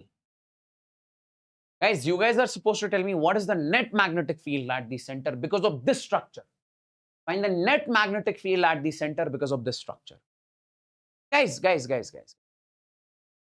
See. In this case, we say this structure is made of total how many wires? We say 6. This is 1, this is 2, this wire is 3, this wire is 4, this wire is 5, and this wire is 6. If you talk about the center point, don't you think that for this center point, we say this point lies along the axis of wire 1 and axis of wire 6. We say center point lies on the axis of wire 1 and axis of wire 6. So magnetic field because of one wire, magnetic field because of 6 at the center will be 0. So magnetic field due to 1 will be magnetic field due to 6, that will be equal to 0. Do you believe that? Yes. Now what is remaining over here? Remaining is the square loop. So we say remaining is the square loop. Remaining is the square loop. Now what is the magnetic field because of the square loop? So I can say magnetic field due to a square loop is how much? I have recently told you magnetic field because of a square loop is 2 root 2 mu naught I divided by, we say, pi into. This is the magnetic field because of the square loop at the center. And what is the direction? Place your thumb along the direction of current, it is inwards. Because of this also it is inwards. Because of this also it is inwards. So I can say this is cross over here, that is in. So it is cross over here, that is inwards. Next. Let's talk about this one. Find the net magnetic field at the center. Guys, see. This structure is also made of 1, 2, 3, 4, 5, and 6 wires. When it comes to the center, we say this center lies along the axis of this first wire. And this center lies along the axis of this fourth wire. So I can say magnetic field due to 1 is equal to magnetic field due to 4, it will be 0. It will be 0. Now, what about this one? Guys, see. Magnetic field because of 2 and 3. Listen to me very carefully. Magnetic field because of 2 at the center will be inwards. Magnetic field because of 3 at the center will be what? Inwards. And magnitude will be same. We say magnetic field due to 2 and magnetic field due to 3 is inwards. Tell me one thing. Let's talk about, see, this is 2I current coming. I is going in this direction, I is going in this direction. Now, if we talk about the magnetic field because of 6, place your thumb along direction of current, curl your fingers, it is pointing outwards. Because of this wire, place your thumb along the direction of current, curl your fingers, it's pointing outwards. And we say magnetic field because of 6 and magnetic field because of 5 is outward. So Magnetic field because of these two will cancel out with the magnetic field because of 5 and 6. So they will cancel out each other. They will cancel out each other. So if they cancel out each other, we say net magnetic field will come out to be. The net magnetic field will come out to be. Is this crystalline clear to each and every single thing? Yes, magnitude will be also same because this wire is similar to this wire. Okay, so length, distance from here to here is equal to distance from here to here. Magnetic field of this will cancel with the magnetic field of this. Magnetic field of this will cancel with the magnetic field of this.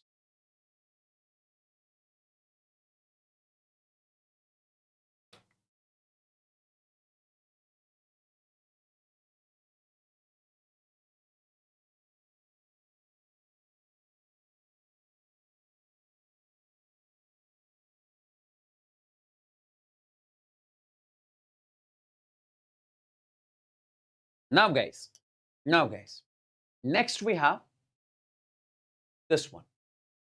Magnetic field on the axis of a circular current carrying loop. Magnetic field on the axis of a circular current carrying loop. We are done with all of the straight wires. I have shown you enough number of questions when it comes to the straight wire, infinite wire, semi-infinite wire. Okay. Now guys, magnetic field on the axis of a circular current carrying loop. Let's suppose I have got a loop over here in which current I is flowing. Sir, what is this loop? Loop means the closed coil, a circular coil in which current is flowing. So we say you have to find the magnetic field because of this at x distance. I'll write over here. Since the current is flowing, in the loop, since the current is flowing in the loop, so it will create, so it produces the magnetic field. So it produces the magnetic field, that is B. And then the next point I'll mention over here, to find the magnetic field at x distance, to find the magnetic field at x distance. We are supposed to find the magnetic field at x distance. Now guys, when it comes to this, previously, if you remember, we had a ring something like this, and charge was distributed on the ring. And I asked you to tell me what is the magnetic field at x distance. You said, sir, it is kqx upon r square, x square plus r square whole raised power 3 by 2. But when it comes to the magnetic field over here, we say this magnetic field will be, that is mu naught I into r square divided by, we say 2 into r square plus x square whole raised power 3 by 2. This is the magnetic field because of this ring at the x distance. This is the magnetic field because of this ring at the x distance. Oh, what is mu naught? Permeability of free space. What is this I? I is the current flowing in the loop. And what is this R? R is the radius of the loop, capital R. And what is this X? X is the distance at which you guys are supposed to find out the magnetic field. So we say this is the magnetic field because of it is like this. This is a coil, this is a current carrying wire. And you guys are supposed to tell me at this point, magnetic field. Now see guys. This is the magnetic field at x distance. We say this is the magnetic field at x distance. If I ask you what is the magnetic field at center, guys, as you move away from the center, x will increase. And as you move towards the center, we say x will decrease. And exactly at the center, I can say the value of x is 0. So we can say over here, at center, we say value of x is 0. Now, if I put x is equal to 0, let's find out the magnetic field at the center. So magnetic field will come out to be, this is the general formula, that is mu naught I into, we say r square, then we say upon, we say 2 into r square plus x square, x will be 0, so I'll write over here whole raised power 3 by 2. Now this 2 and 2 will cancel over here. So I can say in this particular case, this magnetic field will come out to be, that is mu naught I into r square divided by, so this will be 2 times of r cube. Now tell me one thing, this r square and this cube will cancel out over here. So I can say magnetic field comes out to be, so I can say magnetic field comes out to be, so it will be mu naught I divided by, we say, this is the magnetic field that you have got over here. This is the magnetic field that you have. Okay. This is the magnetic field that you have. Okay. This is the magnetic field at the center of the ring, at the center. Now, guys, you have two cases in this case. You have two cases in this case. The case one, the case one. Case one. I'll write over here case one. Case one is very close to the ring. Very close to the ring. And in this case, we say x is much, much less than capital R. Guys, what I'm trying to say is that, see, I'll make you understand, What I'm trying to say is that you have got a ring over here. You have got a ring over here. Okay. The radius of the ring is, let's suppose I'm saying the radius of the ring is, let's suppose R, capital R. Okay. The radius of the ring is capital R. I'm asking you to tell me the magnetic field because of this ring in which current I is flowing. At what distance? We say at very close distance, at this close distance, very close to the ring. Means if this is the ring just outside of the center, not far from the ring, not exactly at the center, just outside of the ring at very minute distance, such that here this R is very, very greater than, we say this R is much, much greater than X, or X is much, much less than R.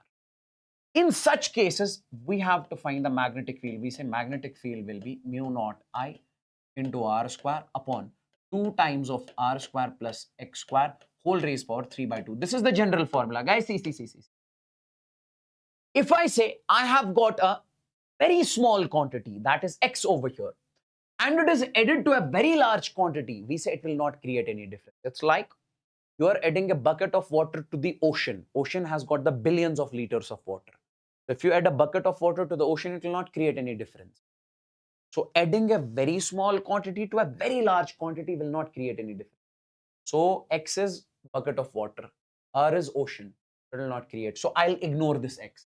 So I can say this magnetic field will be mu naught I into R square upon, we say 2 into R square whole raised power 3 by 2. This 2 and 2 will cancel. So magnetic field again will come out to be mu naught I into R square divided by 2R cube. And this square, this cube will cancel. So magnetic field will come out to be mu naught I divided by 2. Guys, whatever is the magnetic field exactly at the center, same is just outside of the center. Same is just outside of the center. And if you clearly see, current is constant, mu naught is constant, radius of the ring is constant. We said 2 is constant, so the whole magnetic field will be constant.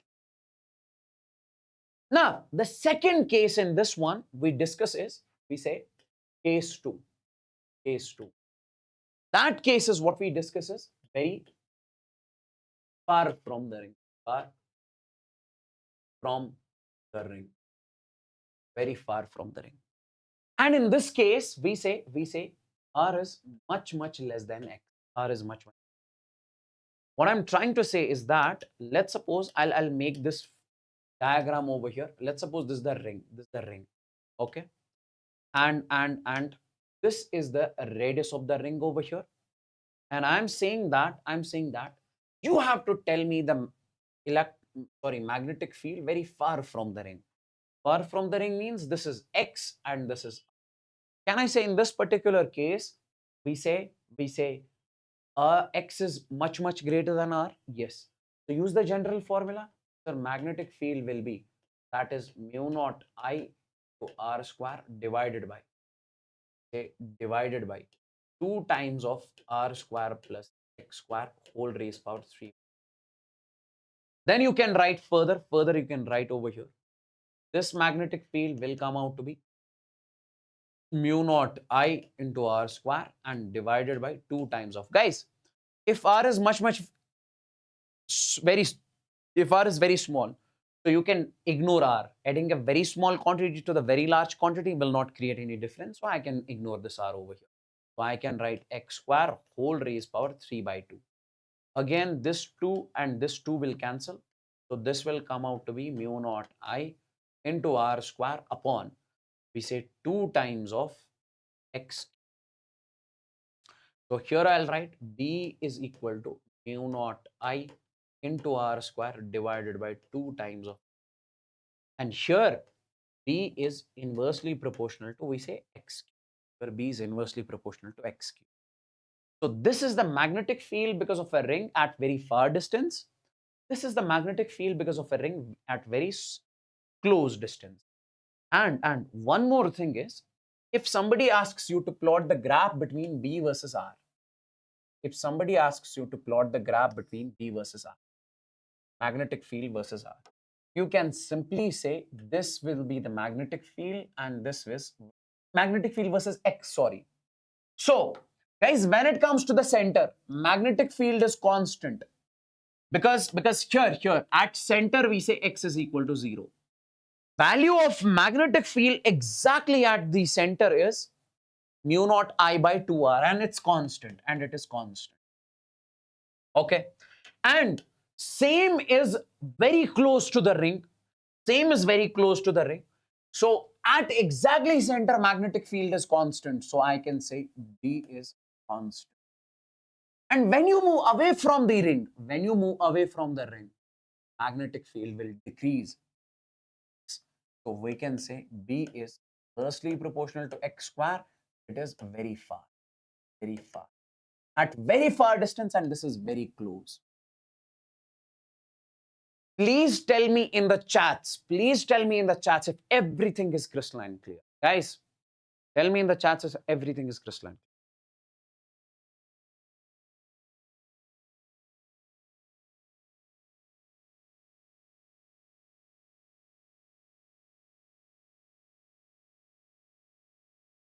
Give me the signal in the chats.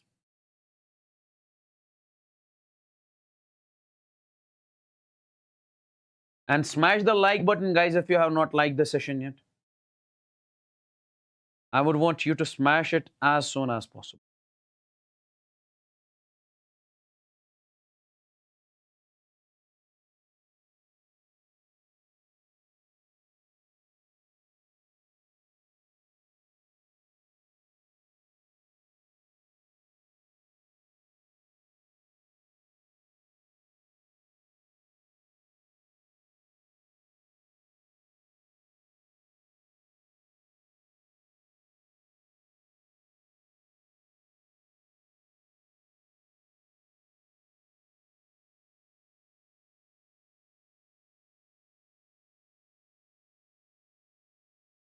Now, guys, let's take a look at this question which we have over here. It says that find the magnetic field at distance x is equal to root 3r due to a circular wire of radius r given, it is given over here. The magnetic field at the center is B naught. So we are supposed to find the magnetic field because of this ring at what distance? Root 3r distance. So x in this case is given as, that is a root 3r distance. Okay, yes. Now, guys, we say at x is equal to a root 3r. We know the magnetic field because of the ring. We know the general formula. We say as. When it comes to the magnetic field, it is mu naught I into r square upon 2 into, we say, r square plus x square whole raised power 3 by 2. Absolutely clear, sir. Now tell me, I can write over here B is equal to mu naught I into R square divided by. So I'll write over here 2 into, and this will be R square plus. What is the value of X over here? That is root 3 R square. Now guys, if you are saying root 3 R square, so this square and root will cancel, so this will become 3R square. So this is 3R square and then whole raised power 3 by 2. Yes, yes, yes. Next step, if I just write over here, I can say magnetic field will come out to be, and that is mu naught I divided by R square. And then over here, 3R square plus R square will become 4R square. So 2 into, we say 4R square whole raised power 3 by 2. 4R square whole raised power 3 by 2. Guys, I would want you guys to look over here. See. Can I write it something like this? This is 4R square whole raised power 3 by 2. I'll write 4R square whole raised power 3 by 2.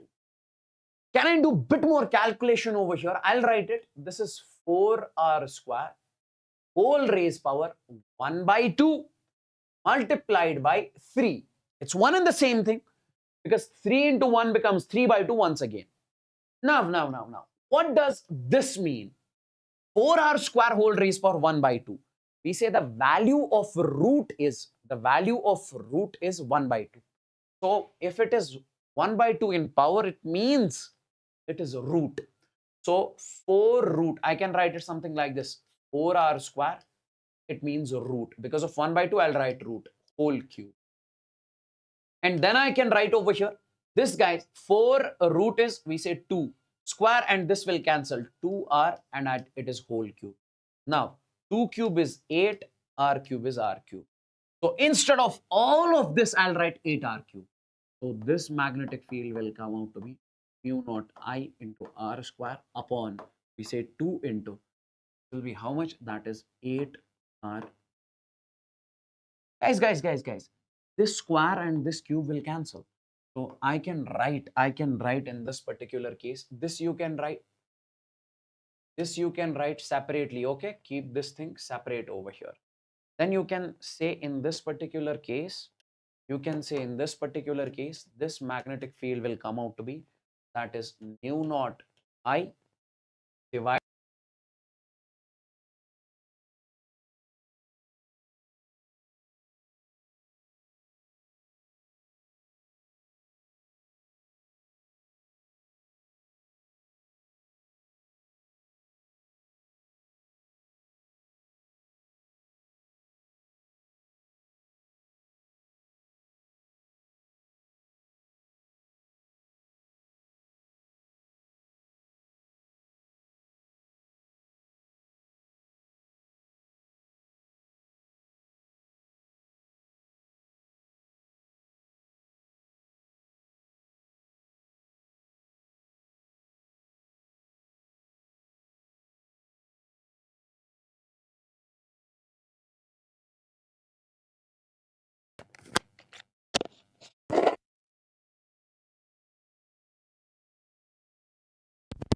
Check.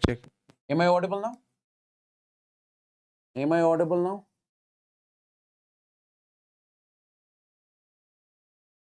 Am I audible now, guys?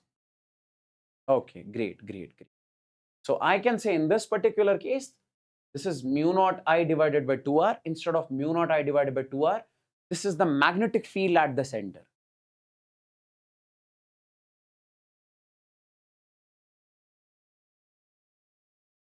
Am I audible? I guess I'm audible now. Why are you saying not audible? So I say mu naught I by 2R is the magnetic field because of the ring at the center. So that is given over here B naught. So instead of this, I'm writing B naught divided by 8. Next. Now guys, take a look over here. Find the magnetic field due to a segment of the ring. Guys, first and the foremost thing is, if you remember the chapter electrostatics, over there, I made you understand one thing, that is the segment of the ring or the arc. See, let's suppose we have got a ring over here. This is what we call the complete ring or the complete circle. Audio is not clear.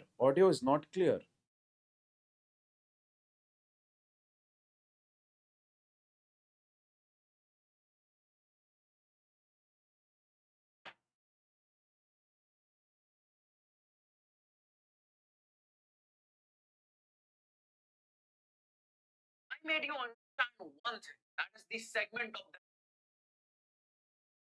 Let's suppose we have got a ring. Here's what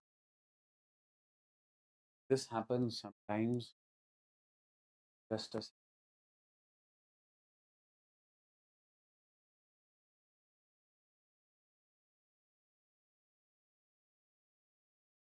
Is it fine now? Is it fine now, ladies and gentlemen? Ladies and gentlemen. Great. Now take a look over here. No, no, battery is not dead. Yeah, it's fine. See, see. We say this is the complete ring that we have exactly over here. Okay. Now, guys, if I want you to cut this ring in two parts, so you can cut it something like this. So this is what we call this semicircular ring. This is the semicircular ring. If I want you guys to cut this in four parts, so we say you'll cut it something like this. So we say this is chord, chord, chord, chord, four chords. Now, if I say you cut some part of the ring, cut it from here to here, this is what we call the segment of the ring. Some part of the ring. It's not the complete ring, it's not the chord, it's some part of the ring. So I can say from here to here, this is the radius. From here to here, this is also the radius. Okay. Now, if I take this segment of ring over here and if I place it over here, and now current flowing in this part is, we say, I. Now, guys, you have to find the magnetic field at point P. We say to find the magnetic field at point P, due to an arc, Now, I would want you guys to join this point with one end of the ring. Join this point with another end of the ring. Now, angle between these two is what we call the theta. Angle between these two is what we call the theta. Now, magnetic field because of this segment of the ring at this point will be, that is B is equal to, that is mu naught I divided by 2R. Then we say theta divided by 2 pi. I is the current flowing in the ring. R is the radius of the ring from here to here. Theta is the angle between these two, this radius and this radius. So this will be the magnetic field exactly because of this segment of ring at point P. This is the magnetic field because of the ring because of the segment of the ring at point P. Now guys, let's find out the direction also. Let's find out the direction also. When it comes to the direction, in case of the straight wire, what do we actually do is we place the thumb along the direction of current, then curl our fingers. But right now, here, we say curl your fingers along the direction of current. Guys, here, these are your fingers. It is just the opposite of the previous one. Over there, we used to place the thumb along the direction of current and then curl our fingers. But right now, I say curl your fingers along the direction of current. So this is the direction of current, curl your finger. So check where the thumb is pointing. Thumb is pointing outwards. So that will be the direction of magnetic. That will be the direction of magnetic field. So I'll just write over here. We say curl your fingers along the direction, curl your fingers along the direction of current. Then thumb gives the direction, and thumb gives the direction of magnetic field. Then we say thumb gives the direction of the magnetic field. And here it is, we can say it is outwards. Here it is outward. Next. Let's suppose if I say this is the arc over here. And in this arc, if I say direction of current is this, what will be the direction of magnetic field at this point? What will you do? Curl your fingers along the direction of current, thumb is pointing inwards. So here magnetic field will be inward. Magnetic field will be inward. Let's talk about the semicircle. Guys. If you take a complete semicircular wire over here, don't you think that you have to find the magnetic field at this point P? Okay. So we said to find the magnetic field at point P. Can I say in this particular case, I would want you to understand one thing.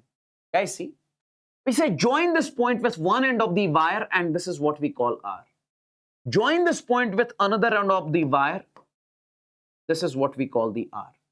And angle between these two is what we call the theta. This is how we define the theta in this case. And clearly, between this R and this R, you can say the theta here is 180 degrees. 180 degrees in radians means pi radians. In degrees, we call it the 180 degrees, and in radians, you call it the pi radians. Now, you will have the general formula, that is, this is the general formula that we need to use to find the magnetic field. So I can say, I'll use the general formula, magnetic field will be mu naught I divided by 2R. Then we say theta divided by 2 pi. So I can say this magnetic field will be mu naught I divided by 2R. Instead of theta, I can write pi divided by over here pi. This and this will cancel. 2 into 2 becomes 4. So magnetic field will be mu naught I divided by, we say, 4R. Magnetic field is mu naught I by 4R. Even in case of the complete circle also, you say, guys, let's suppose in case of the complete circle, you are starting from this point. So then, so another point, we say here in case of the complete circle, what is the value of theta? That is 360 degrees. So you say theta is equal to 360 degrees, and that is 2 pi. Guys, we have to find the magnetic field because of the complete circle at the center.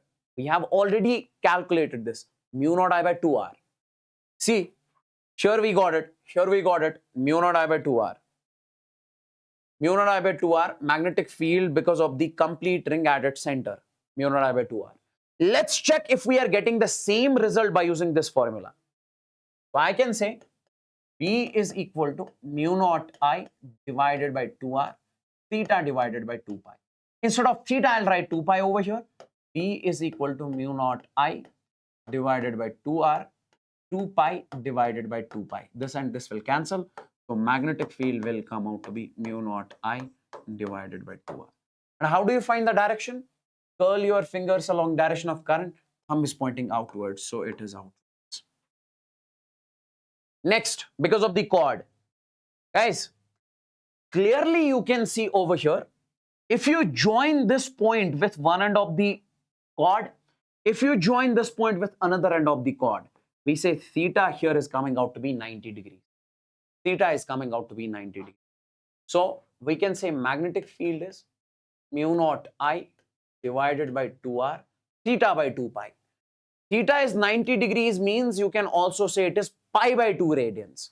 Either you call it the 90 degrees or you call it the pi by 2, that's one and the same. And I can say over here, this will be, instead of theta, I'll write pi by 2 and then we say 2 pi.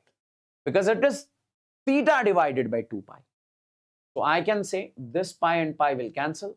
So magnetic field will come out to be mu naught I divided by 2 into 2 into 2 is say 8R. So this is the magnetic field because of the chord at its center, mu naught I by 8R. Because of the semicircle, it is mu naught I by 4R. Is this clear? Give me the signal in the chats, guys. We have a question over here in front of you. Tell me in the chats if this is crystalline clear.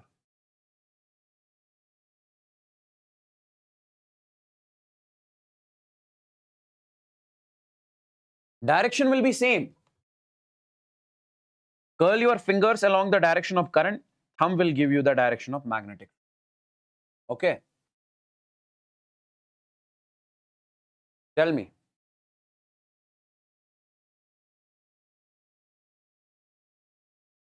We'll take the break exactly at 8 o'clock.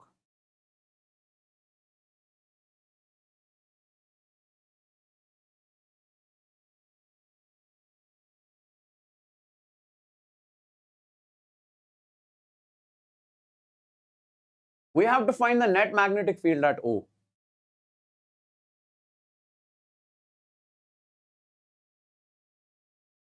See guys,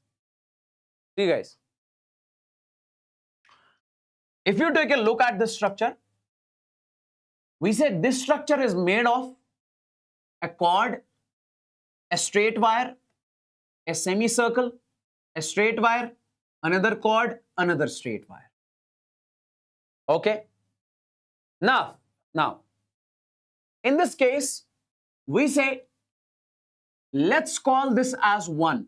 Let's call this as wire 2. Let's call this as wire 3, wire 4, wire 5, and wire 6. We have to find the net magnetic field because of all of this at the center. Tell me one thing. Don't you think that, sir, this center point is along this wire 2? It lies on the axis of the wire 2. The center point lies along the axis of the wire 6. The center point lies along the axis of the wire 4. So I can say magnetic field due to 2 will be equal to magnetic field due to 6 will be equal to magnetic field due to 4. That will be 0. Because center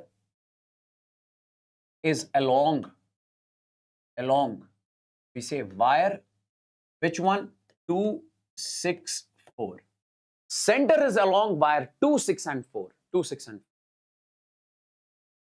Now see, we say magnetic field will be because of this cord, bigger cord, which has got the radius of 4r. Magnetic field will be because of this semicircle, which has got the radius of how much? 2r. And magnetic field will be because of this cord, which has got the radius of r over here. Now guys, tell me one thing. Can I say as net magnetic field over here will be magnetic field because of 1 plus magnetic field because of 3 plus magnetic field because of 5, this cord. And most importantly, guys, let's find the direction first. Why am I adding? Because the direction is same. Curl your fingers along the direction of current, thumb is outwards. Now, because of this magnetic field, let's check. Curl your fingers along the direction of current, thumb is pointing outwards. Because of this, curl your fingers along direction of current, thumb is pointing outwards. So because of all of these, magnetic field at the center is outwards. Now see, magnetic field due to 1, this is a cord. Because of the cord, we recently got the magnetic field as mu naught I by 8r, where r is the radius. So here I can write mu naught I divided by 8r. But right now I can see over here this r, radius of this is given as 4r. So instead of this, I'll write 4r. Okay? And then I say plus magnetic field because of the semicircle. So that is mu naught I divided by 4r. But right now, the radius of this semicircle is given as 2r. So instead of r, I'll write 2r. Then this chord, because of the chord, it is mu naught I divided by, we say, 8r only. Because it has got the radius of r only. Okay. Now, it becomes mu naught I divided by 8 4s are, that is 32r plus 4 2s are 8, mu naught I divided by 8r plus mu naught I divided by 8r. Is this clear? Please tell me in the chats, everyone out there. Is this clear? Please tell me in the chats, everyone out there.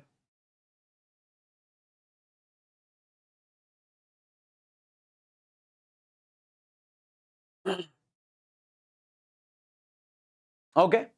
Now, you can write this 2 times also. Further also you can simplify. So B net will come out to be, this is mu naught I divided by, we say, 32r plus, this is 2 times mu naught I divided by, we say, 8r. And here it is 2 1s are 2 2s are 2 4s are 8. Okay. And what you can take common is mu naught I divided by r. And here it is 1 by 32 plus, we say, 1 by 4. Plus 1, we say 1 by 4. So this will be net. You can do the cross also. So this is the net magnetic field over here. Okay.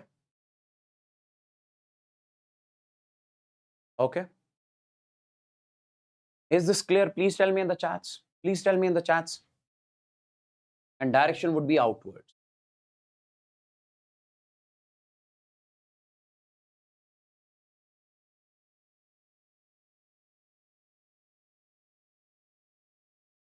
Guys, give me the signal in the chats if everything is crystalline clear. Next. This was the question asked in NEET 2018. And it says that, I hope this is visible. I hope this is visible. I'm not sure if this is visible or not. I'm not sure if this is visible or not. Yes. Charge Q is uniformly, it says that charge Q is uniformly separate on a thin ring of radius R. It says that we have got a thin ring over here. We have got a thin ring over here. This is a thin ring. And charge Q is present on this thin ring. And the radius of this ring is given as R. The ring rotates about its axis. The ring rotates about its axis. It is rotating something like this with a frequency of F. Frequency is given as F. The magnitude of magnetic induction at the center. We have to find the magnetic field at the center. Guys, see. We say here the ring rotates, which has Q charge on it. If Q charge is present on the ring and this ring is rotating, don't you think that charge is also rotating? So whenever the charge rotates, moves, it will produce the current. So current is produced. Current is produced. Guys, if current is produced in the ring, don't you think that it will create the magnetic field? So it creates magnetic field at the center. If it creates the magnetic field at the center, what is the value of magnetic field at the center? B is equal to mu naught I divided by, we say, 2R. We recently got magnetic field because of a center. In case of a ring is mu naught I by 2R. Now, tell me one thing. Here, charge is not given, but current is given. Sorry, current is not given, but charge is given. We say as. We say current is charge upon time, Q divided by T. We say current is charge upon time, Q divided by T. So Q divided by T. And we know that when it comes to the frequency and time period, we say this time period is inverse of frequency, as time period is inverse of frequency.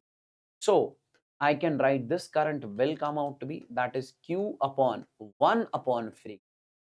Take this in the numerator, it will become Q into F. Now you got the current as Q into F, put in equation first.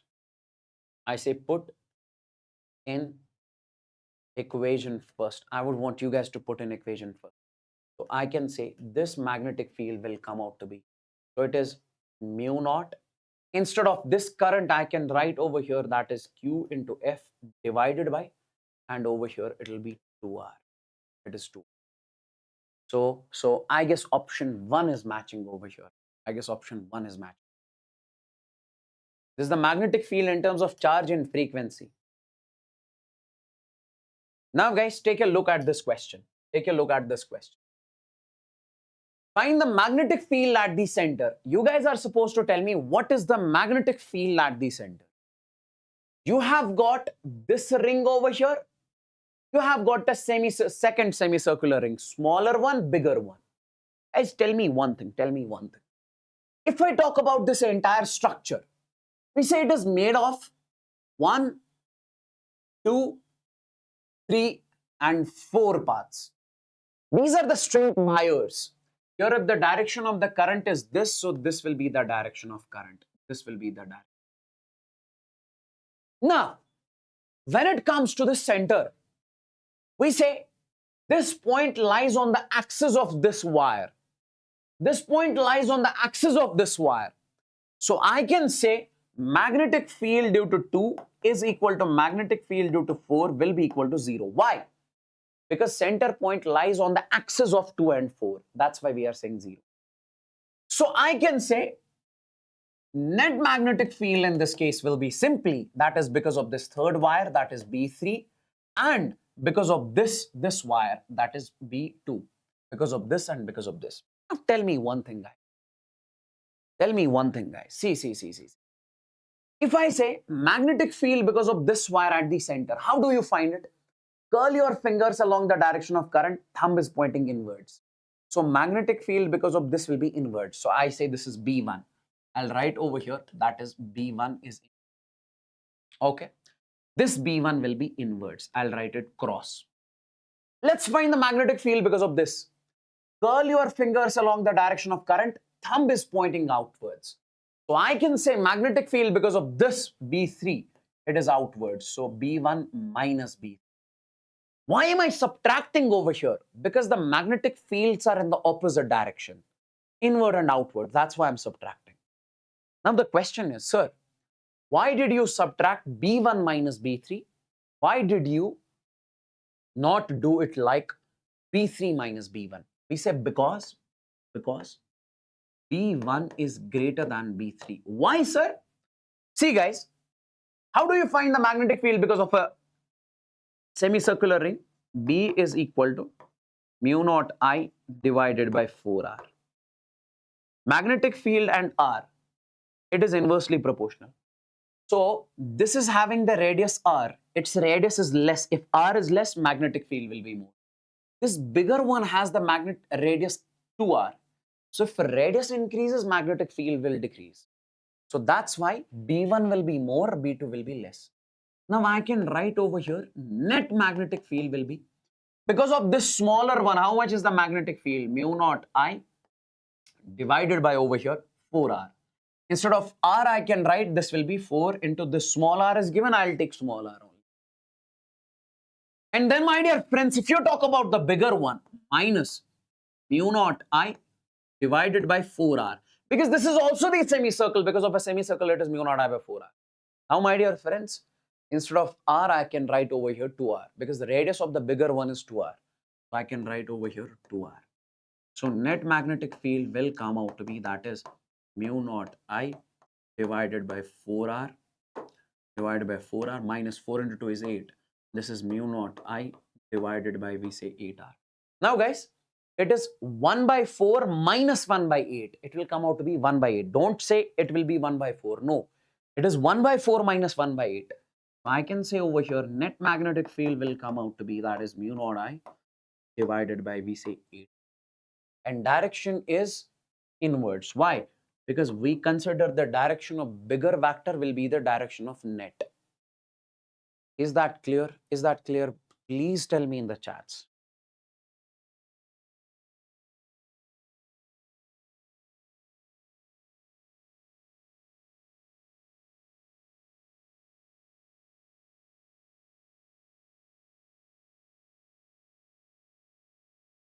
Tell me in the chats if it is crystal and clear to each and every single.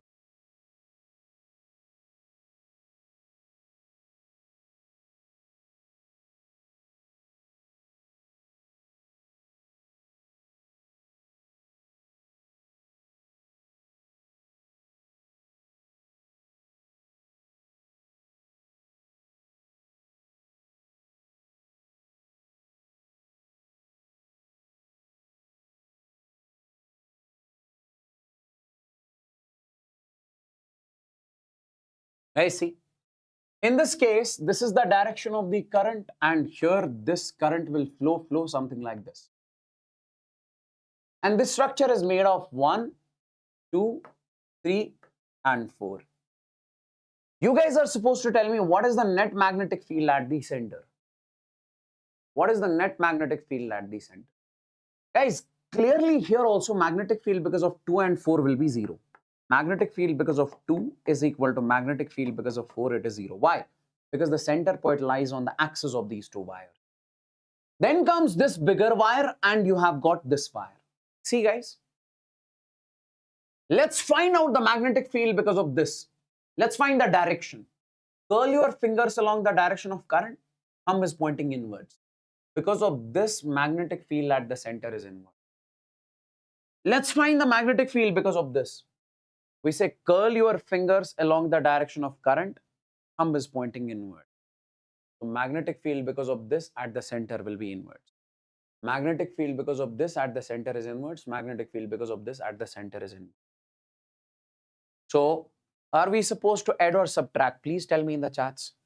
Are we supposed to add or subtract? Add or subtract? Please tell me in the chats. B1 plus B3 or B1 minus B3? B1 plus B3 or B1 minus B3? Why is that guy writing subtract? Vijay. No, add. Magnetic field because of this is inwards. Magnetic field because of this is inwards. So I can say simply that is B1 plus B3 because this is inwards, this is inwards.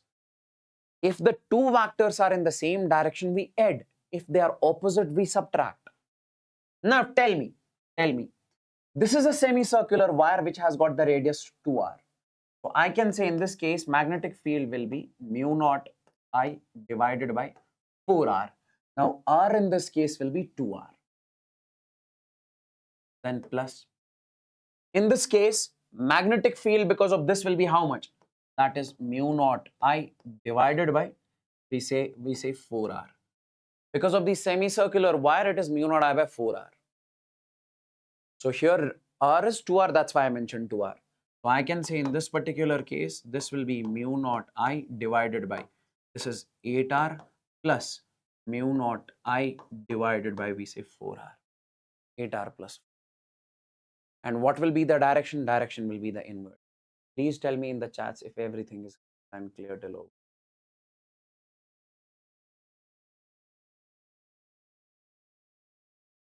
Okay. So finally, if you, it will be basically mu naught I divided by r, and what will you take common? This is 1 by 8 plus 1 by 4. If you do it, so net will come out to be, that is 3 by 8. Do the cross multiply, it will be 3 by 8 mu naught I divided by, and direction will be inward. Direction will be inward. Direction will be inward.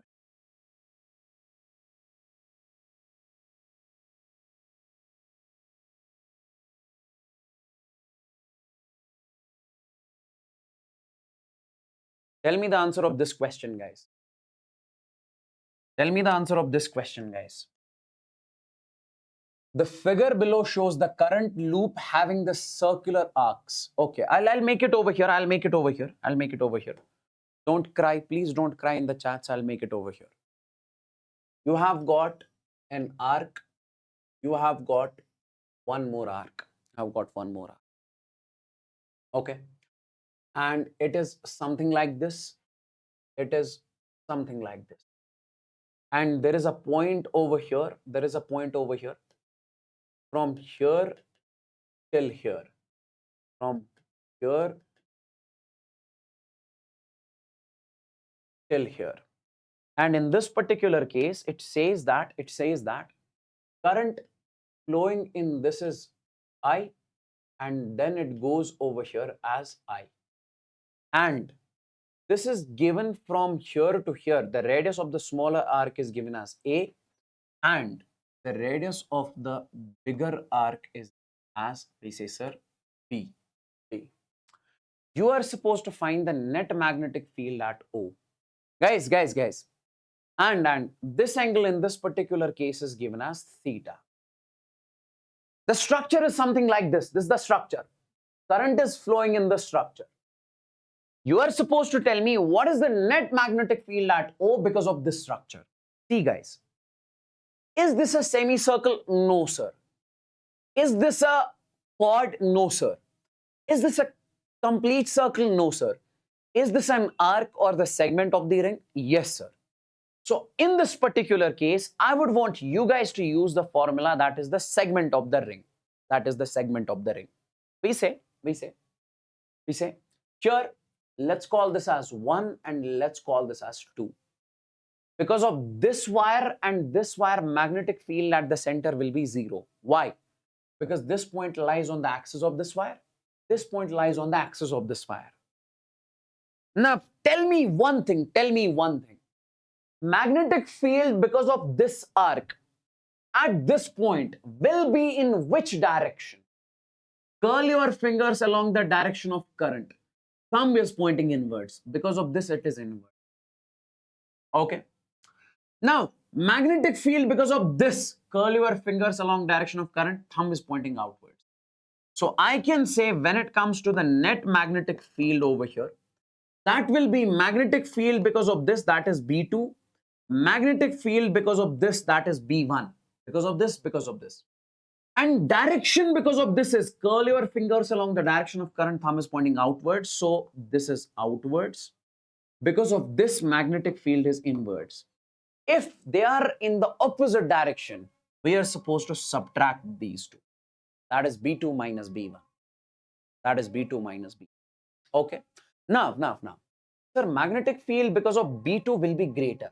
So we say B2 is greater than B1. Why, sir? Because this radius is less. So we say because A is less than B. If radius is less, we say magnetic field because of that wire will be more, because I have told you this previously. Now tell me one thing. Since this is an arc and this is an arc, use the formula for the arc. So I can say net magnetic field in this case will come out to be, that is magnetic field because of the second arc, that is mu naught I divided by 2r. Guys, what is the magnetic field because of the arc? B is equal to mu naught I divided by 2r, theta divided by 2 pi. So I can say because of this arc, it will be mu naught I by 2r. What is the radius of this arc? That is 2a. Theta by 2 pi. Theta is given as theta divided by, we say, 2 pi. Then we say minus magnetic field because of this bigger arc. So that is mu naught I divided by 2b. Because r over here is, for this bigger arc, it is b. And then I can write over here, this is theta divided by 2 pi. I would want you guys to take out common what? Mu naught I by 2 theta divided by 2 pi. This we can take common over here. So I can say net magnetic field is mu naught I divided by 2 into 2 is 4 pi. Mu naught I divided by 4 pi. And then here it remains 1 by A upon 1 by B. 1 by A, okay, theta also. Then it remains 1 by A minus 1 by B. So we can write it as mu naught I theta divided by 4 pi. Now this is B minus A upon A into B. I guess this will come out to be the net magnetic field in this case. Mu naught I theta divided by 4 pi B minus A. Just a second.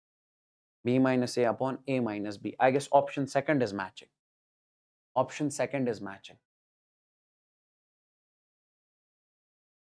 Okay.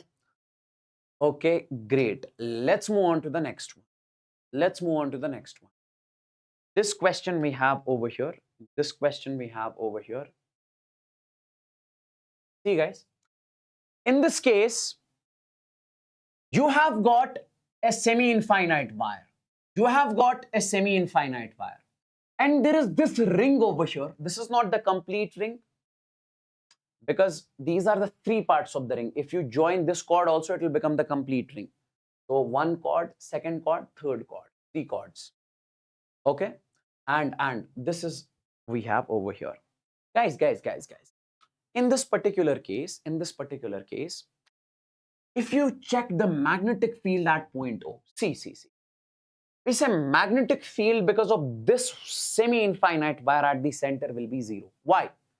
Because this point lies along the axis of the wire. So I'll first write this point only. We say magnetic field due to 1 is equal to 0, because point O lies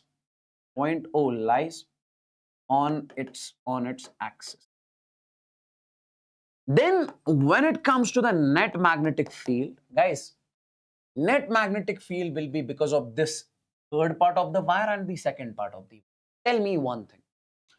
What is the direction of magnetic field because of this wire? Curl your fingers along direction of current, thumb is pointing inwards. So magnetic field because of this is inward. And then we have why it is 0, because this point lies on the axis of this wire. It is along this wire. That's why magnetic field because of first is 0. Magnetic field because of this wire at the center. Guys, current is flowing in this direction. Place your thumb along the direction of current. Curl your fingers at this point, it is inwards. So magnetic field because of this is inwards. Magnetic field because of this is inwards. So we say we are supposed to add. So I can say magnetic field due to 3 plus magnetic field due to 2. This is inwards.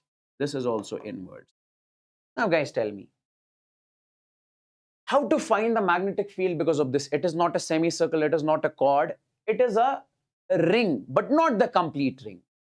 We say consider this as a segment of a ring. I would want you guys to consider this as a segment of a ring. Use the formula over here. B is equal to mu naught I divided by 2r, theta divided by 2. Now the question is what you are supposed to take the value of theta. I say join this point with one end of the wire. Join this point with another end of the wire. This will be the value of theta. Guys, always remember, let's suppose this is a complete circle. We say if you are moving from this point to this point, how much is the angle? 90 degrees. If you are moving from this point to this point, how much is the angle? 180 degrees.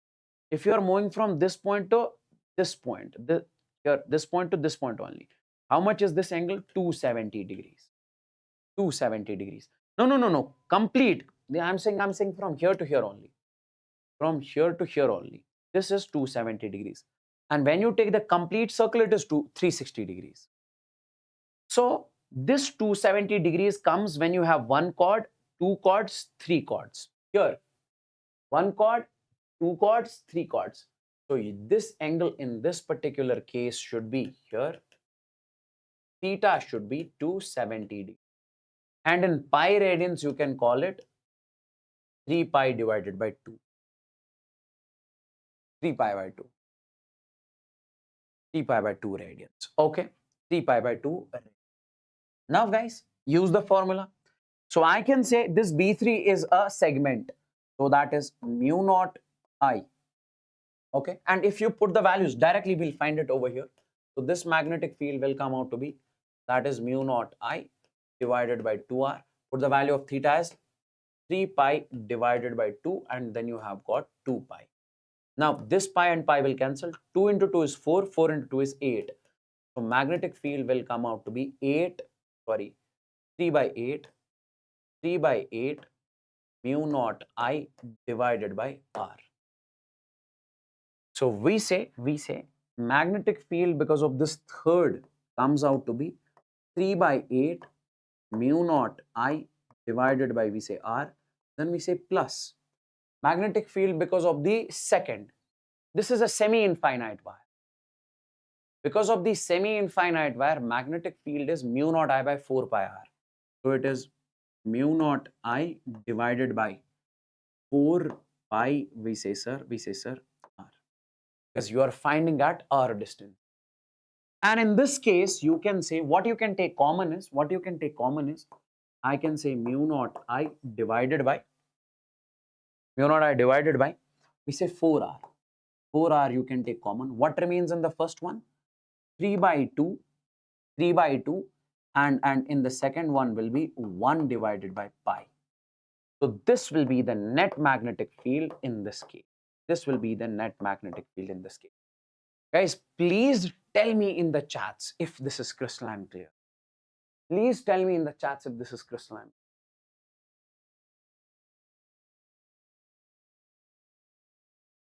Tell me, guys. I need the signal from every single student. Whosoever is watching this lecture, I want this signal. I would want you guys to tell me in the chats if this is crystalline clear, let's move on to this one. Find the net magnetic field at the point O. Find the net magnetic field at point O.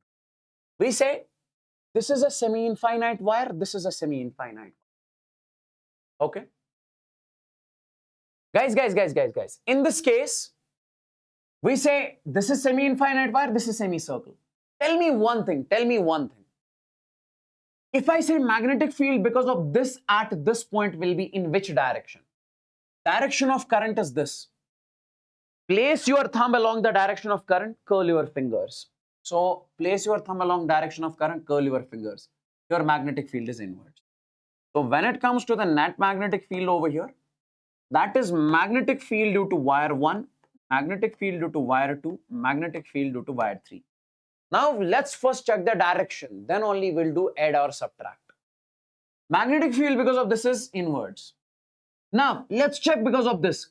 Curl your fingers along direction of current, thumb is pointing inwards. Because of this, it is inwards.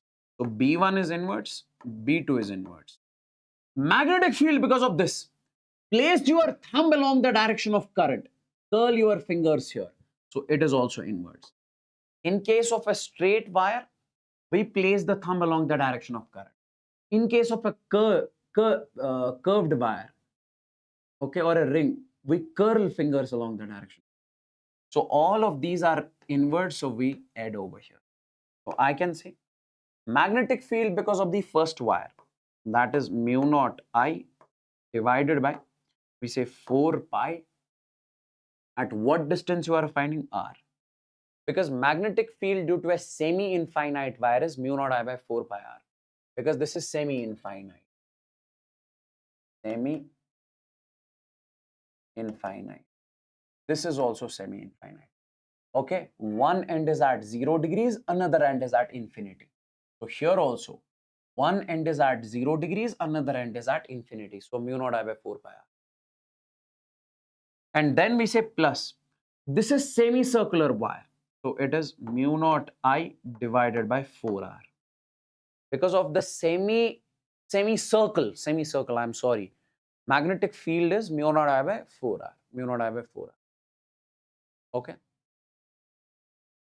And then we say because of this semi-infinite wire, it is mu naught I divided by 4 pi R.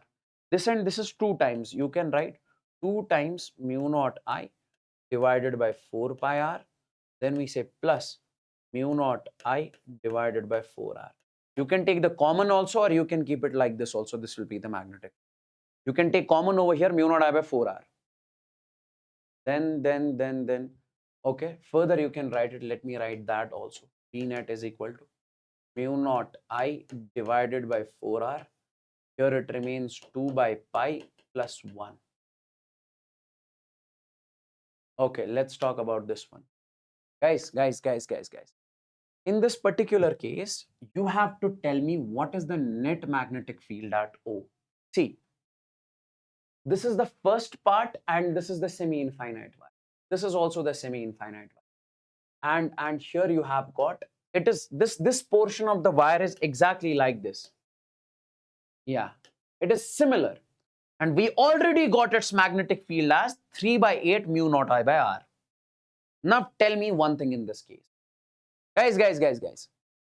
This center point is along this wire. This center point is along this wire. So I can clearly say in this particular case, magnetic field due to 1 will be equal to magnetic field due to 2. That will be equal to 0. Because of this wire and because of this wire, it is equal to 0. Why? Because this center lies along the axis. Because the center lies along the axis of the wire 1 and 2. Now guys, we say net magnetic field in this case, I can simply say as that will be magnetic field due to third part of the wire. And when it comes to the third part of the wire, we have already calculated its magnetic field, that is 3 by 8 mu naught I divided by R. If you want to check it, you can check it over here. If you want to check it, you can check it over here. Here is the complete detail. This angle, we considered this as an segment. This angle we took as 3 pi by 2, then calculated. This is mu naught I by this. And what will be the direction? Curl your fingers along the direction of current. Thumb is pointing inwards. So direction is. Okay. This is the last question, and after this we'll take the break. This is the last question, and after this we'll take the break, because then after this we'll be moving on to the next topic, that is Ampere's law. Find the net magnetic field at O. Okay, okay. This is a very good question actually. This is a very good question. Guys, see.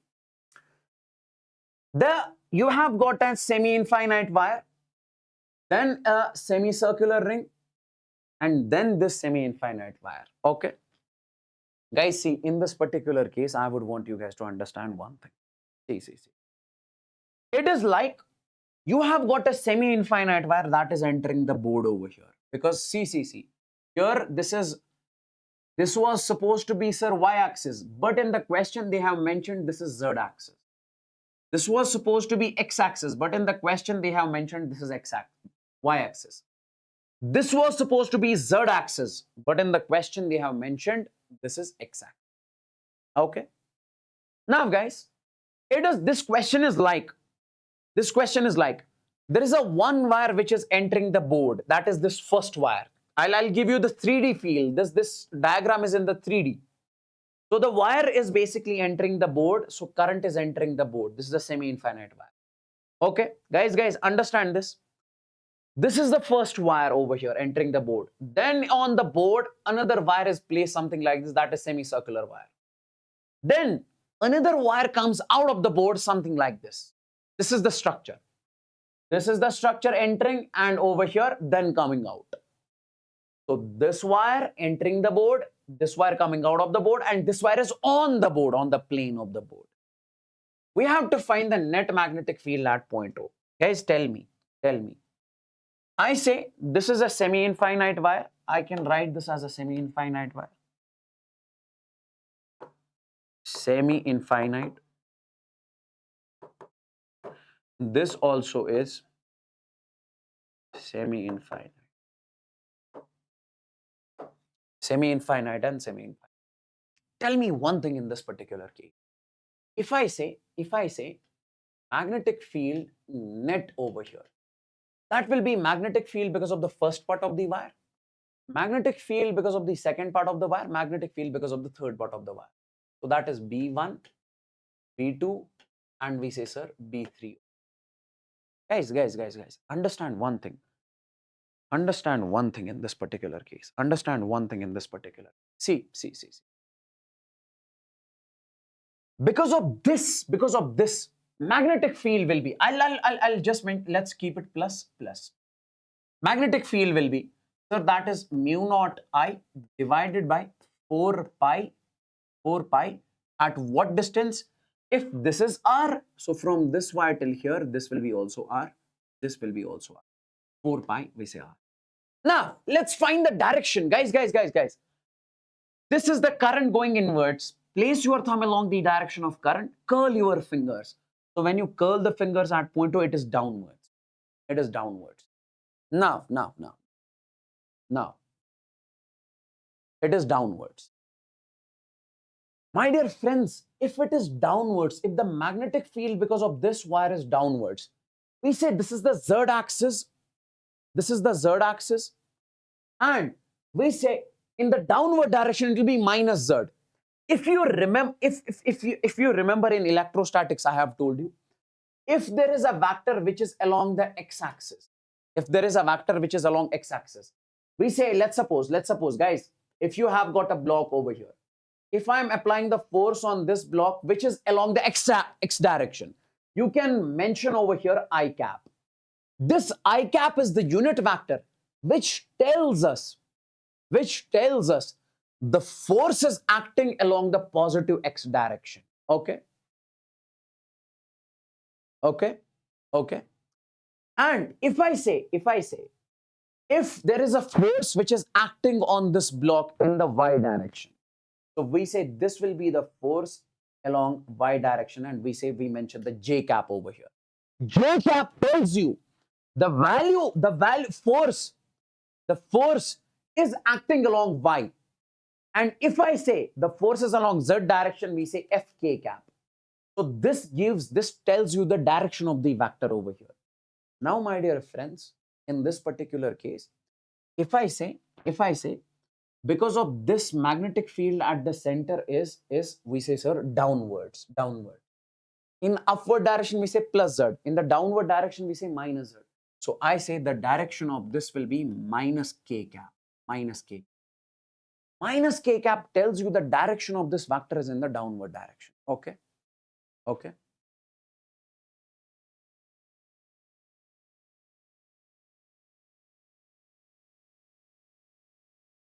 Abi sabah, to samuk mes gostaydı ya. Erbenik. Ya. Niwa samuk sikit kin chukim comment karan ki कतन कर में मतलब कुंती जाए cheating चाहे offline या वसीम सरन या मैं ना कमेंट करा इत पे एकस पॉइंटस युस एनर्जी ये छना आसान सु छ बराबर ताई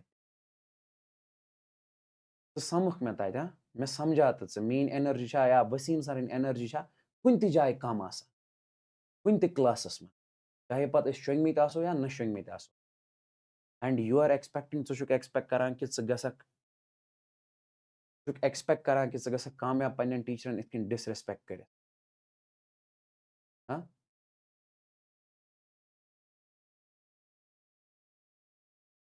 चलो now guys, so we say I'll write over here minus k cap. I'll write over here minus k cap. Now, then I'll write plus, then I'll write plus, then I'll write plus over here. Then I'll write plus over here. Magnetic field because of this wire. This is a semicircular wire. Because of the semicircular wire, magnetic field is mu naught I divided by 4r. Now, what is the direction? Curl your fingers along the direction of current. Thumb is pointing inwards. If it is inwards, outward is plus x, inward is minus x. Outward is plus x, inward is minus x. So I'll write over here minus I cap, minus I cap. So this tells you the direction of the magnetic field because of this semicircular wire is inwards.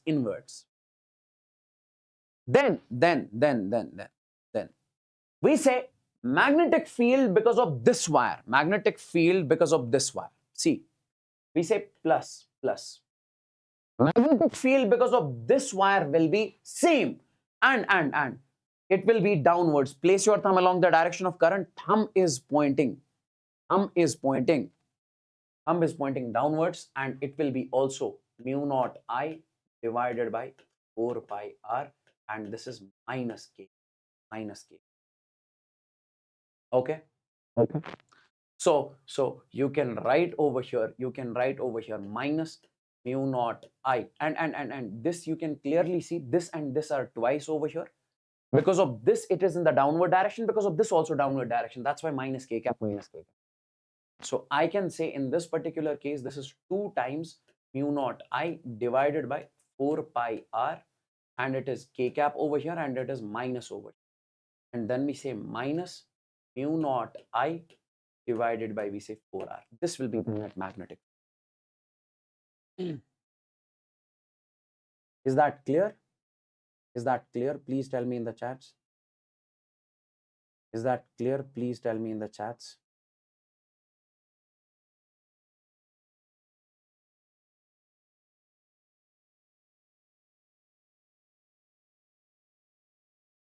Is that clear? Please tell me in the chats, everybody out there. So this will be the net magnetic. Guys, don't get confused in this particular question, because I cap, J cap, these basically tell you the direction of the vector. I cap plus I cap means the vector has the positive x direction. Minus I cap means vector has minus I cap, minus x direction. Vector is in minus x.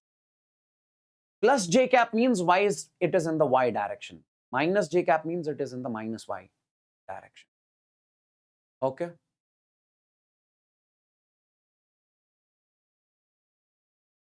Okay. So guys, I guess we need to take a break. Okay, this is the dinner break. So the break is, we say break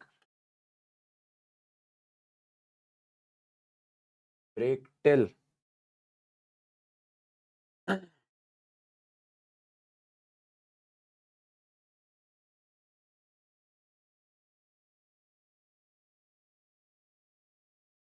we say break till say 8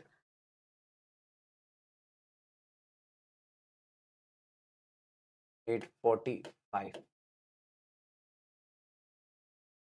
Let's keep it 8:40 8:50 p.m. Okay, dinner break.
Check.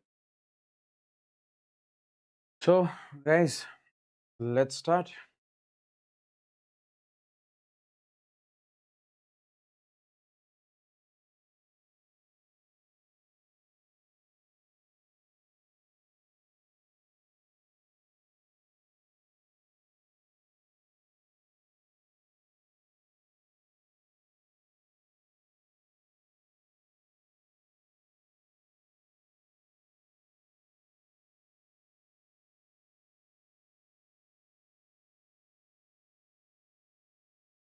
Check.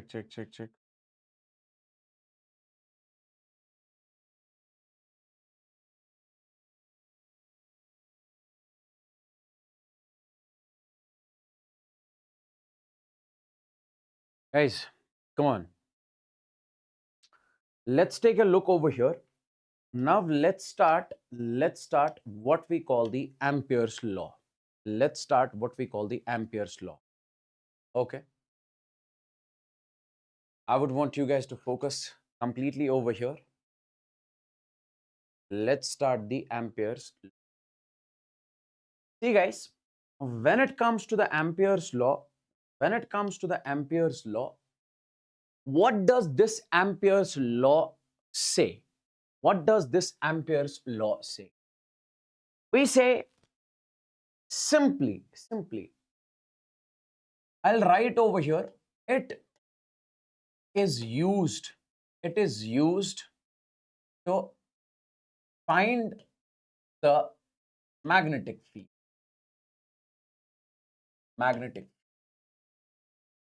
We say this is the law which is used to find the magnetic field. This is the law which is used to find the magnetic field. So this is the law which is used to find the magnetic field. When it comes to the Biot-Savart's law, we saw Biot-Savart's law is also the law which is used to calculate the magnetic field. Similarly, this is the law which is used to find the magnetic field. But the difference is, it has some rules which you need to follow, then only you would be able to calculate the magnetic field. Let's suppose I have got an infinitely long wire over here, and I'm supposed to calculate the magnetic field because of this infinitely long wire at we say distance r. At distance r, I am supposed to calculate the magnetic field. Current I is flowing. As we have studied, magnetic field because of an infinitely long wire is mu naught I divided by we say 2 pi r. This is the magnetic field because of the infinitely long wire. Now, by using the Ampere circuit law, I need to find out the same magnetic field over here. Now, so Ampere was basically a physicist. He said you need to follow some rules, then only you would be able to find the magnetic field. The first thing is, he said, take an, so here we will find the magnetic field due to an infinite wire. Here we'll find the magnetic field due to an infinite wire using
Check. Guys, I guess. Yes. Guys, I know now I am audible. I think battery of this is dead. Okay. I need to recharge it for 5 minutes.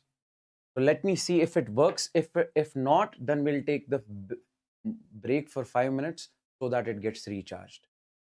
Okay. First, let's focus over here. Okay. In order to find the magnetic field because of this,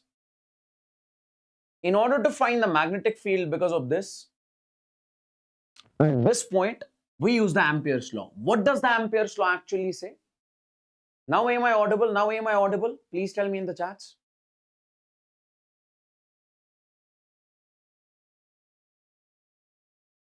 Okay. We say draw an Ampere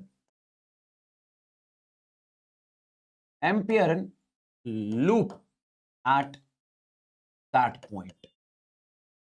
Guys, Ampere's law says that if you want to find the magnetic field at this point P, let's suppose this point P,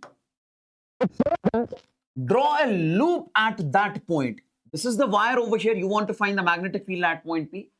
Ampere says that draw a loop at that point where you want to find the magnetic field. Yes, sir. Where you want to find. And this loop should basically pass through that point. It's not like you'll make the loop something like this. The loop should pass through that point at which you have to find the magnetic. This loop is what we call the Ampere's loop. Next. Then magnetic field, then consider the magnetic field at point P as B. You consider the magnetic field at this point P. Audio is dying.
Now see guys,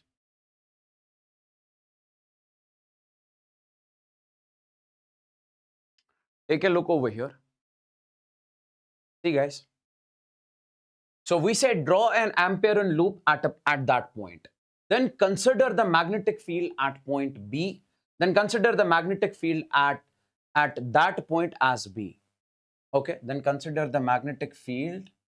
Consider the magnetic field at that point as B. Okay. Okay. Okay. Guys, I think I am audible now. There is some problem with the mic.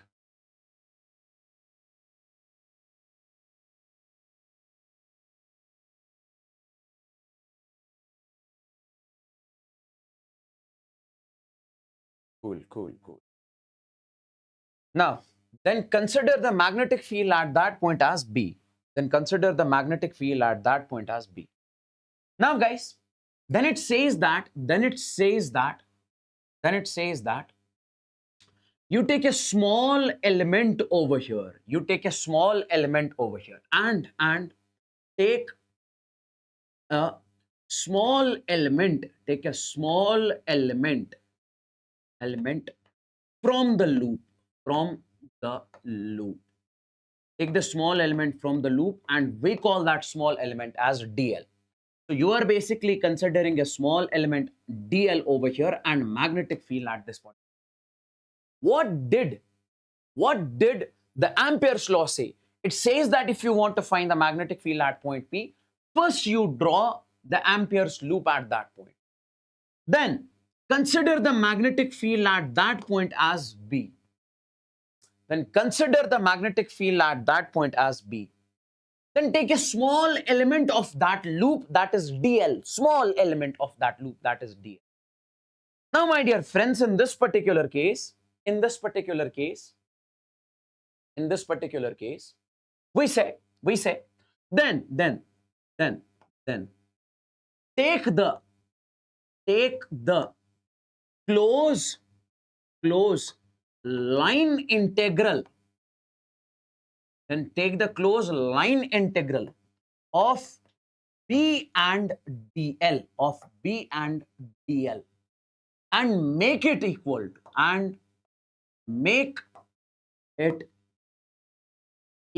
to, we say mu naught times of I enclosed. Sir, what does this statement actually mean? I'll tell you. What is the first thing? Draw an Ampere's loop. What is the second thing? Consider the magnetic field B at this point. What is the third thing? Take a small current, small element dl. Then it says that take the closed line integral of B and dl. This is what we call the closed line integral of B and dl. Means you are supposed to integrate B and dl over here. Closed line integral means if you are integrating dl over here, and here in this is the entire closed loop.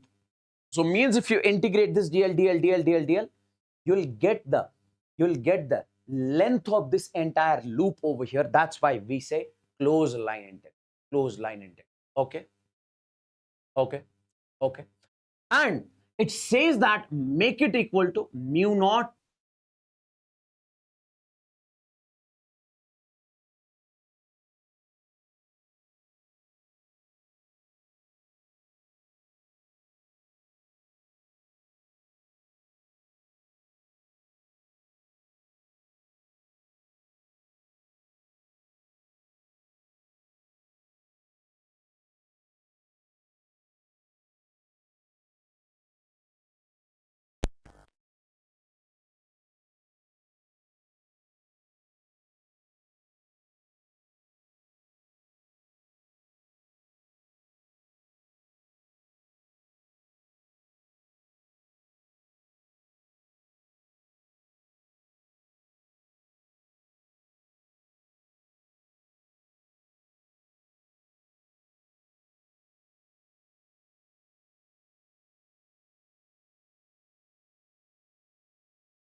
Check, check, check. Guys, I think we need to end this session right now. Okay. I would want you guys to listen to me very carefully. It is heartbreaking right now because mic stopped working. I don't know what is the reason. Okay. So it'll be dead once again after some time. So I'll take this chapter.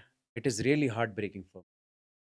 Okay, because I have worked so hard for these slides. I wanted to teach this chapter in one go. I want to teach both of these chapters in one go. I'm sorry for this.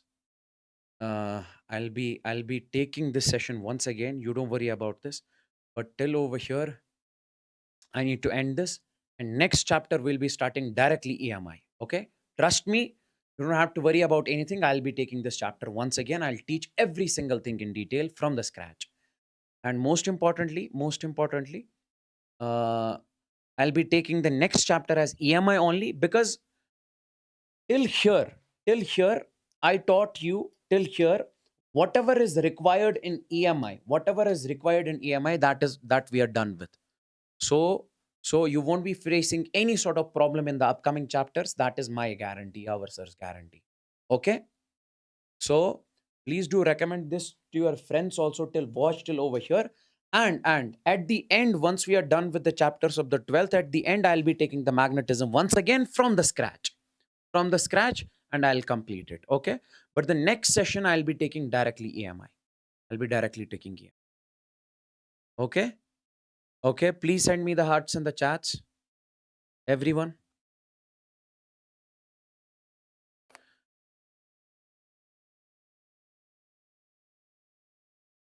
Yeah.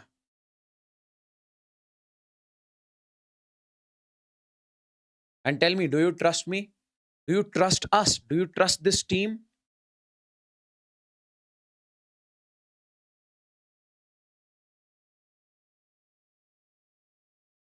Great, great, great.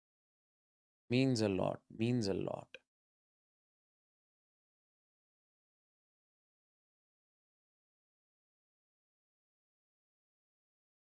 Chill. I'll complete all the chapters, be it 11th, be it 12th. Okay.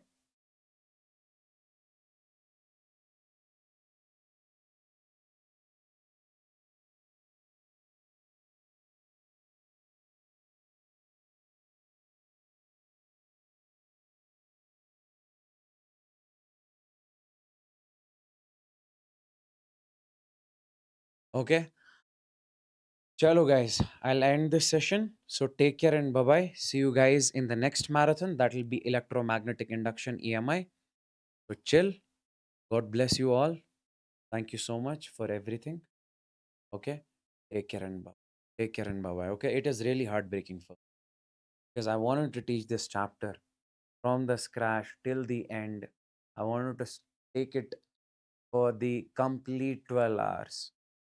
Still, let's see. I'll get the new mic tomorrow. Okay.